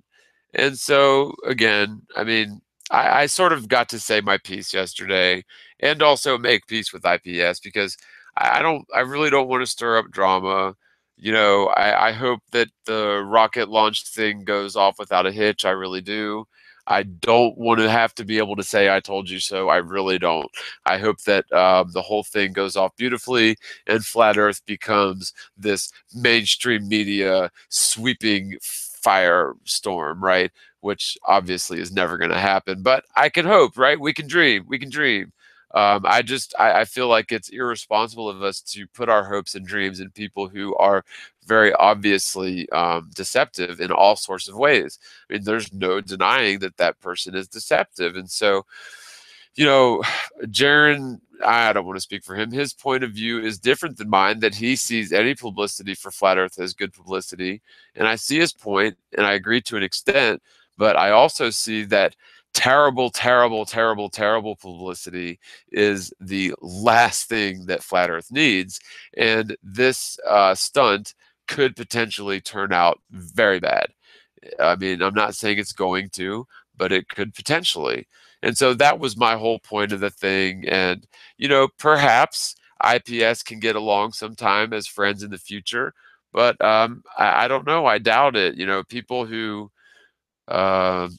claim to be practicing basically evil witches and high-level Masons, I don't know. It's just hard for me to get along with those sorts of people, because I mean, especially when they talk. I've got actually friends who are Wiccans that I grew up with, so I have nothing against Wiccans, But when people use deception and hypnotism and Mussolini-style fascism and witchcraft for negative ends, for, I don't know, hypothetically, for example, to give someone an aneurysm from 500 miles away, as IPS stated in the video with Timio, you know, that sort of thing to me does not seem, there's really no room for such things in the truth movement. So anyway, thanks, P. Mars. Thanks for deleting that. And if he wants to keep doing it, just ban him. If you don't stop, you're going to get banned, all of you. Thank you, Karen B. I appreciate it. Wow. So let's see, where are we at? Oh, I can take another call if you guys want. It's 864-327-9373. Well, I'll probably take one more call. And if you guys are still out there listening, be sure to give a thumbs up. And Super Chat is open. I think we already got a couple. Thank you guys so much who have. And just in case you were wondering, Super Chat is open for anybody that would like to support. I do this for free. I don't demand money from anybody, but should you want to, you know, support my efforts, that's entirely up to you. It's optional. And here we are. Maybe the last call of the night. Maybe not. We shall see. We might have room for two more. We'll see. Hello. How's it going? This is John. Hello, Mr. John. I'm Chris 2101. My name is Kristen Hazel. I'm just calling to say you're doing a very good job, and IPS, I don't trust them. Even before you even mentioned that, when I saw the video they had of the black shirts and they had the pyramid on the side with the Eye of Horus, I said, these guys are Freemasons. Yeah, I just didn't trust them. I don't trust that rocket thing either. I'm sorry. I'm just like that. Because we don't believe in rockets flying in space. Why would they use a rocket? Why don't they send up an airplane with a banner on the back? Well, why a rocket? Right. Yeah. And, you know, there's allegedly 2 different launches, and the video that I made was strictly in the context of the response video that I was making. So that was the only context that I was using, and I did some further research into it. But you're right. I mean, you bring up a really good point. Like, for example, the second launch, which supposedly has nothing to do with flat Earth yet, although IPS has been quoted as saying if the first launch is successful, hey, they will have no problem raising the kind of funds for the second. But if you know, thinking of it in a physical sense, like, you know, common sense physics, if you get up to over 100,000 feet in altitude and then try to launch some sort of a rocket-propelled thing, whether it's a steam rocket or a you know, a liquid fuel rocket or a solid fuel rocket, there's simply not the barometric pressure there to first of all to guide the rocket, because it has a rocket, for aerodynamics to work, there has to be barometric pressure to provide stability. Without barometric pressure, your little fins and wings and aerodynamics and nose, that has no effect. And furthermore, when you get to those altitudes, rocket propulsion has nothing to push against. There is no back pressure. Yeah. I studied that in a vacuum. The rocket, even when they light a rocket, you know, for the toy rocket, it doesn't even light. You know, it doesn't even light in a vacuum. So they say space is a vacuum. So how is, no matter what NASA says about they have something to keep the rocket going, but how is it going to produce the power to push that thing, you know, across space? And there's nothing for it to push off of it. It's just going to stay there if it does light. Right. And, you know, my whole big reservation wasn't, you know, it wasn't at first, at least, an attack against IPS until, you know, just certain things struck chords with me, which really rubbed me the wrong way. And so I made the video mad. And for that, I apologize to the audience, because I could have presented it better, but I still stand behind my ultimate, you know, convictions, and I'm not retracting anything, and I'm not taking anything down. But, you know, like, even in terms of the first launch, to me, what was, first of all, very suspicious was that a flat earther would decide to endorse and coerce his followers to endorse a rocket launch for which, like, he really didn't even know much about. Like, to me, that seems irresponsible. And I told him yesterday, I said, I think you're smarter than that. And so to me, that's a red flag. And, and the second thing is, like, are we really expected to believe the narrative that a sign went up because of you, and then a flat earther for 2 years decided after the sign went up to bilk flat earthers for almost $8,000? And of course, yeah. They paid him $1,000 for a suit or something like that. I mean, why couldn't they give him $8,000 for the sign up if it cost that much? Right. Well, my point is, though. Yeah, I mean, you're right, but I mean, my point is, though, that like any true flat earther would have put flat earth stickers all over that thing for free. And to say that, the narrative and the way that this character IPS has been dealing with the mainstream media, to me, is like red flag after red flag after red flag. And not to cause division, I'm not going to say that if you like IPS then I hate you, or if you follow IPS then you better unsubscribe from me. Not at all. In fact, I think I'm still subscribed to IPS, honestly. Maybe not, but I think I am. I don't know if I ever did subscribe, but I don't have anything against him unless his intentions are malicious. And frankly, we really don't know his intentions, but when you get certain insights into people on certain venues, and they can argue, well, we behave differently on different venues, so therefore we can chalk this up as just him wearing a different face. But my question is, well, what face is the true face? Because I approach every venue the same way. I don't wear different faces. I mean, I may have different arguments for different types of people, but at the end of the day, I'm going to tell you, I don't care if you're a doctor, a lawyer, a flat earther, a globe earther. There's no curvature and it's not spinning. That's how simple it is. You know what I mean? And not to cut you off, but I listened, matter of fact, I made a DVD. I listen to it before I go to sleep. I don't know. That's just how I do flat earth. I can hear it while I'm sleeping. But what I'm saying is, when you went on the debate with them, and they didn't give you a chance to talk, I didn't like that, for one thing. Now, that's not, that they're just trying to put their points across. They didn't give you a chance when you explained to them how, if you looked on the North Pole on one side, at the North Star, and you was at the equator, you still see the day and night, you still see the same stars. And it's self-explanatory, but they don't want to believe that. They didn't give you a chance to talk or anything. And another thing, I just want to, in your defense, I want to say this. Flat Earth, they say question everything. There's no problem. If something looks wrong, you question it. And even before you made the video, I said, wait a second. When I saw those guys, and he said he's not a Mason anymore, but he has the pyramid with the Eye of Horus. I said, wait a second. If a drug addict stops taking drugs, he's not going to take drugs.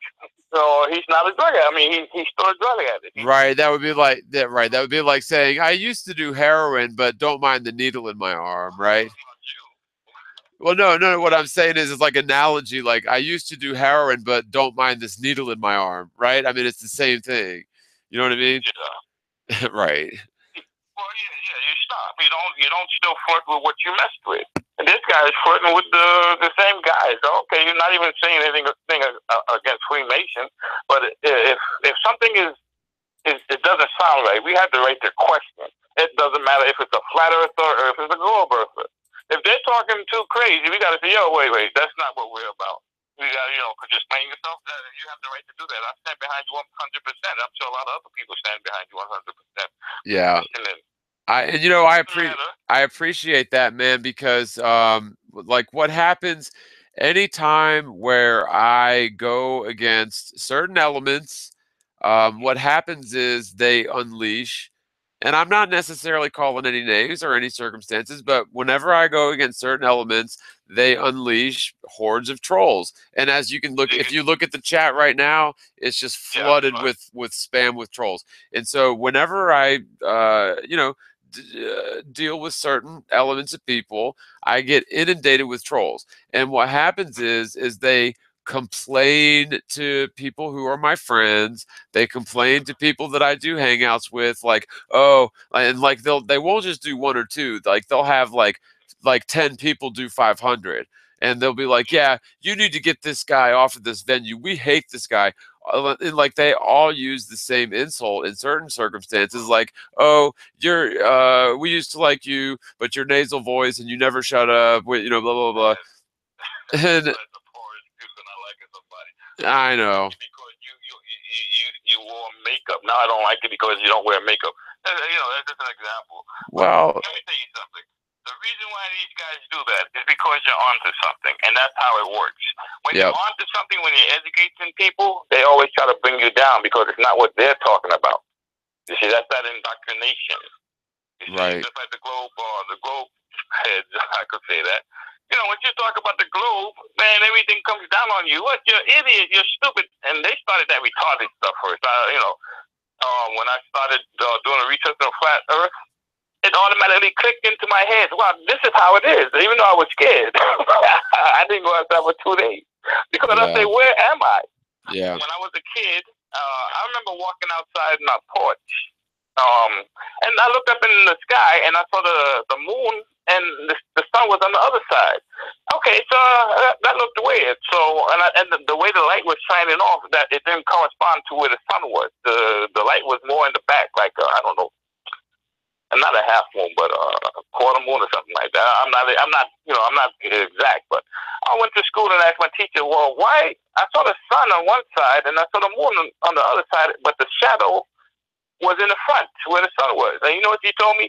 Oh, that's because, and it sounded ridiculous, and I was 9 years old. She said, that's because the light is shining around the earth and coming up behind the moon.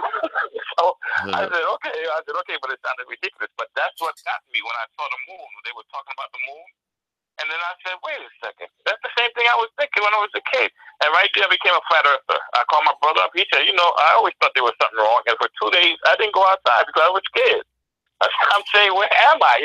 What's going on? But then it started to kick in, and everything became natural. Yeah, but you don't worry. You're doing a good job, and you keep up. If something don't look right, it's good to let us know because some people might not know, and they'll just go into that talk area wherever they're talking. It could be negative, but if something doesn't look right, we have to question everything. That's one thing about the flat earthers. You just don't accept what somebody tells you. Question it if it doesn't sound right, if your senses don't pick it up properly.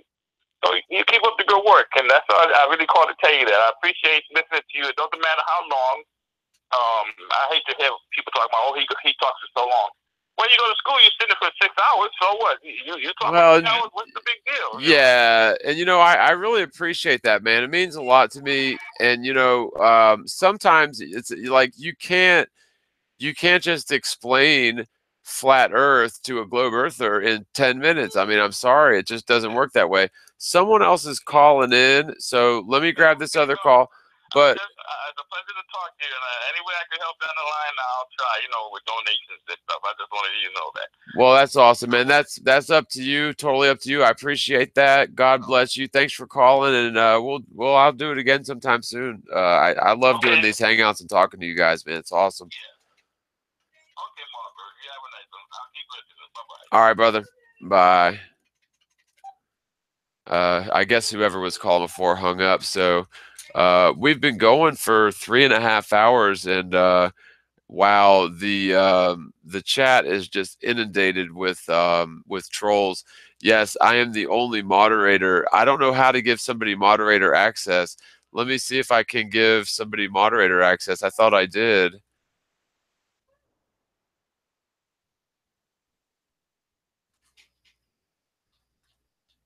Yeah, sorry. I might end up wrapping this up pretty soon. Try slow chat. See, yeah, Bob told me how to do slow chat, but I thought I had to do it prior to logging in.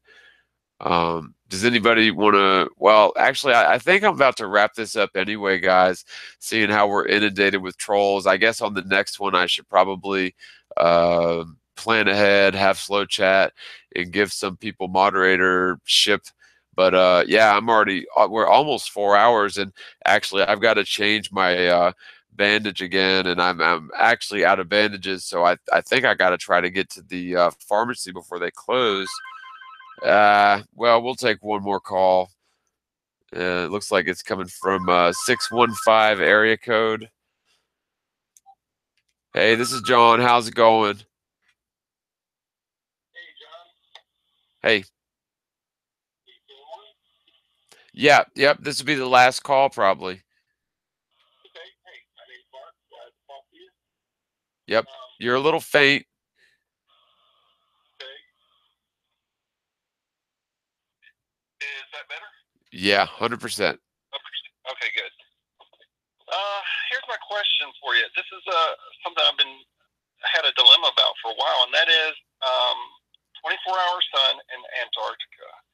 There are, I believe, reliable video from Antarctica, Casey Station specifically, and I can't remember the other one. My channel is got videos on it. It's Out of the Gray. So I've posted a number of videos, and they're available from Antarctica. Sure. So some people believe they're fake.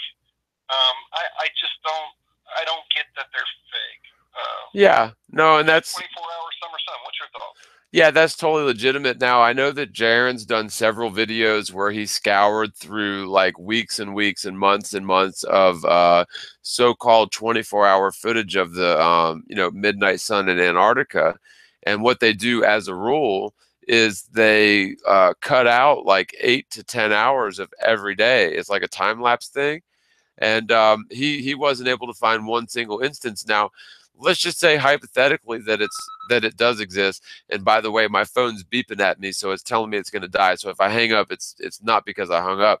But this is really my main point about anything that has to do with celestial observations. It's really quite simple. The Earth demonstrably does not possess the necessary curvature to result in a sphere. And it also is provably, demonstrably, totally stationary. And so with those two tenets in mind, anything that's in the heavenly realm, so to speak, is that's irrelevant at this point, because the debate or really the information that needs to get out into the public conscience is the utter lack of curvature and motion. Because again, we can come up with explanations all day long. And as a matter of fact, I've seen some fairly good explanations of a possible midnight sun in the Antarctic if it's a situation where we're dealing with the strong magnetic field of the flat Earth. So even though like that's a possibility, and channel Drew 7777777. It's 8 sevens. It's Drew and then 8 sevens. He basically he used an AE projection, but he used timeanddate.com sunrise and sunset data to map using the same longitude and latitude coordinates the sunrise and sunset throughout the year. And it showed that during the southern solstice, that the southern summer, that it's possible to have a ring of light around the periphery.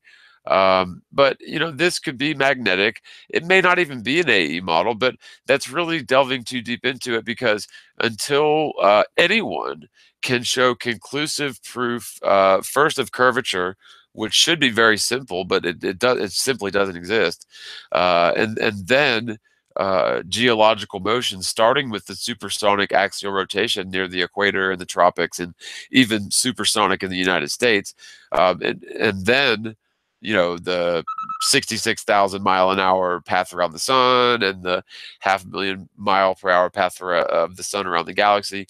I mean, until the science comes up with this sort of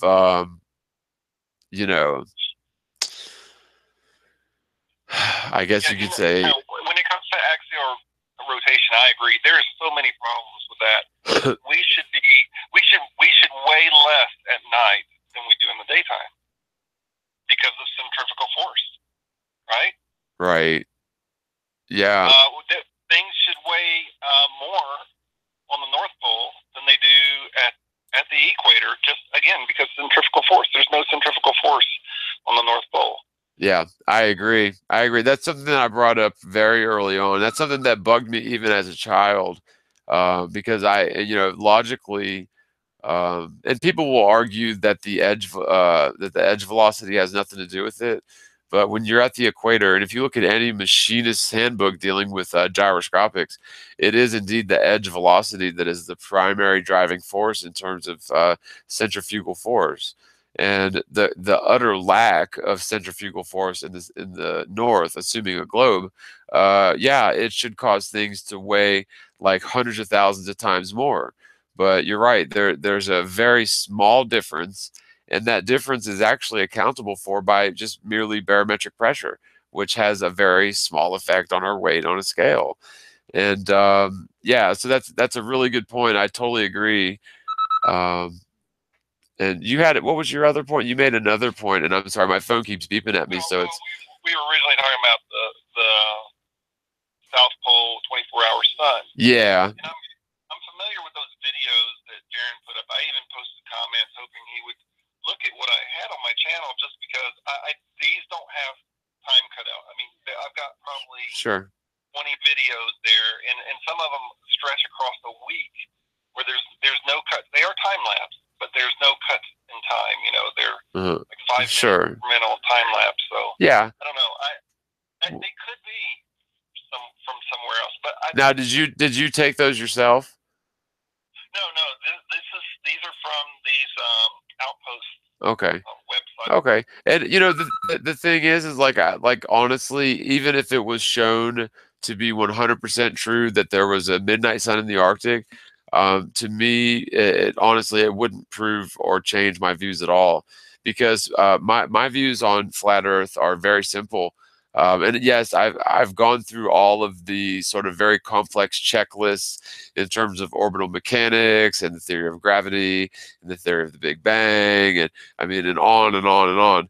And but the simple fact is, without curvature, which no matter how hard you look for it, I mean, it just isn't there.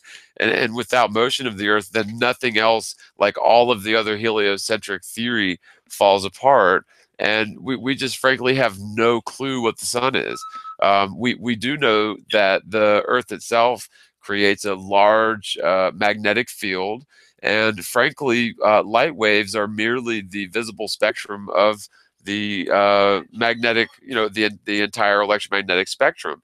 And so to say that light or the sun can't propagate in unexpected ways along magnetic field lines and through the atmosphere is just absurd. And I'm not saying you're saying that, but like that's what the globies thing is. And even some flat earthers thing is, oh, the sun can't do this, the sun must act like a spotlight, the sun must do this. But like frankly, the sunlight could be traveling in very bizarre paths, curved linear paths, even propagating along the path of least resistance, if you will, when you're dealing with magnetic fields, which we certainly have. And so, I just think that there's always going to be a rational explanation for these things. But honestly, it's not up to us to prove it. The first thing that needs to be proven is geological curvature and motion. And other than that, there's nothing else to debate. I mean, there is no debate. Yeah, I agree. And that's what convinced me. I went to Lake Michigan, Michigan City, got out my video camera to record Chicago from across the lake, but I didn't even need it. I mean, I could see Chicago perfectly fine. And there should have been 937 feet of curvature blocking those buildings, and it just wasn't there. And that made me, it was a, oh crap moment, but it right. Made, flat, I can't ever go back. Yeah, well, it's really that simple, and we're learning more and more every day to where even the small amount of the bottoms in the buildings or ships at sea that we lose visually, just simply has to do with atmospheric lensing, which has been proven so many different ways. So yeah, it's all coming together very nicely, and that's why like I really just don't have time to debate people like Tim Osman. Like he just challenged me to another debate and called me a coward. But I've already done a show with him and his, cronies or whatever. I don't have time for that. I'd much rather work on new evidences, finish my book, and do like hangouts with y'all like this. This is like I would until they ate their socks and apologized sincerely. I wouldn't hang out with any of them again in terms of Tim Osman and those guys. So, anyway. Well, hey, thanks for taking my call. And yeah, man. Yeah, thanks for calling. It was awesome talking to you, brother. Call. You got my number. Call whenever, and I'll probably do another show like this. We're doing Glowbusters tomorrow, and we'll probably do another. I'll probably do another show like this, maybe weekly, maybe more frequently. But my focus right now is the book, and so making, producing videos is much more time consuming than doing a live stream. Because even though I did a 4-hour live stream, it's done. Whereas to make a 4-hour video, I got to spend like 2 weeks on it. So anyway, love you, brother. Thanks for calling. And I'll probably be, yeah, that's the last show there. I mean, not the last show, the last call. So I'll start to wrap it up. Let me take a look at the chat if I possibly can. Sorry about the trolls. Yeah, sorry guys, but I really want to first of all quickly just thank all my patrons through Patreon. There's a link on my homepage. It's real easy. It's I think I've got a dozen or so patrons on Patreon, so thank you guys. It's simple. It's www.patreon. It's Patreon, patreon.com/TheMorgile. And you can also support direct through PayPal to www.paypal.me/TheMorgile1. So unless, yes, I know Awaken Mix, I am working hard on my book. I've got a lot done. I think it's going to be really awesome. And I've got quite a bit of more to do. But again, I'd rather be true to the work rather than a slave to the deadline. And I think my typing efficiency is going to go down considerably for at least a few days because I've got a bloody stump for a right index finger. But I shall survive. I believe. I think I'll live, even though this is pretty pretty tough. Yeah, I'll put those links in the chat. Because YouTube. People think that I do YouTube videos to make money, which is ridiculous because it's like really not good money at all. But I also do YouTube videos to spread the truth because it's really important to me, man. It's so, the hell with the trolls and the other deceivers and such, man. You guys know, I mean, the people who know me know that I'm in this for the truth. And I know that there's a lot of concerted effort out there in the internet world, which is much larger than you or I or anyone understands, probably with, defaming my character. But people who know me and people who follow my work know that I at least try to be sincere. I try to get my facts straight. And if I make a mistake, I correct it. At least I try. And, oh, hey, Patty. Sorry, excuse me. I'm just putting these links in here, fixing to wrap up. Patreon.com/TheMorgile. Ooh, look how it highlighted it. And then www.paypal.me. I'm sorry, I typed slow because I have a stub for a finger right now. Sorry. PayPal.me/TheMorgile1. That's the number one. PayPal.me/TheMorgile1. Obviously, you don't have to do that. It's optional. I mean, seriously. And I thank my patrons. Thanks to everybody that did contribute through Super Chat. I think, thanks, Tyler. I appreciate that. I think that, we had a really good show. I had a great time talking with you guys today. taking calls. It's always fun. Oh, I better hang my phone up because it is totally dead. And I'd like to do this more often. Again, Glowbusters is tomorrow, Sundays as normal. Back to, I guess this will be season 4 now. Sundays at 3 Eastern, noon Pacific. So I'm planning on being there with Jaron and Bob. And hopefully we'll have an awesome show. Again, thank all you guys, the mods, Bob, Karen B. I think I saw Candy in there. Love you guys, all y'all. Thanks so much for joining me and hanging out. I wish I could stay longer, but I seriously got to tend to this wound. If you didn't see it, if you're squeamish, don't watch it. It's pretty gnarly, but I think I'll live. If it starts to turn green, I'm going to the hospital. But other than that, thanks guys. Thanks for your time. Love you guys. God bless you all. Spread the word, spread the world, and peace out. Going offline. Y'all have a great weekend.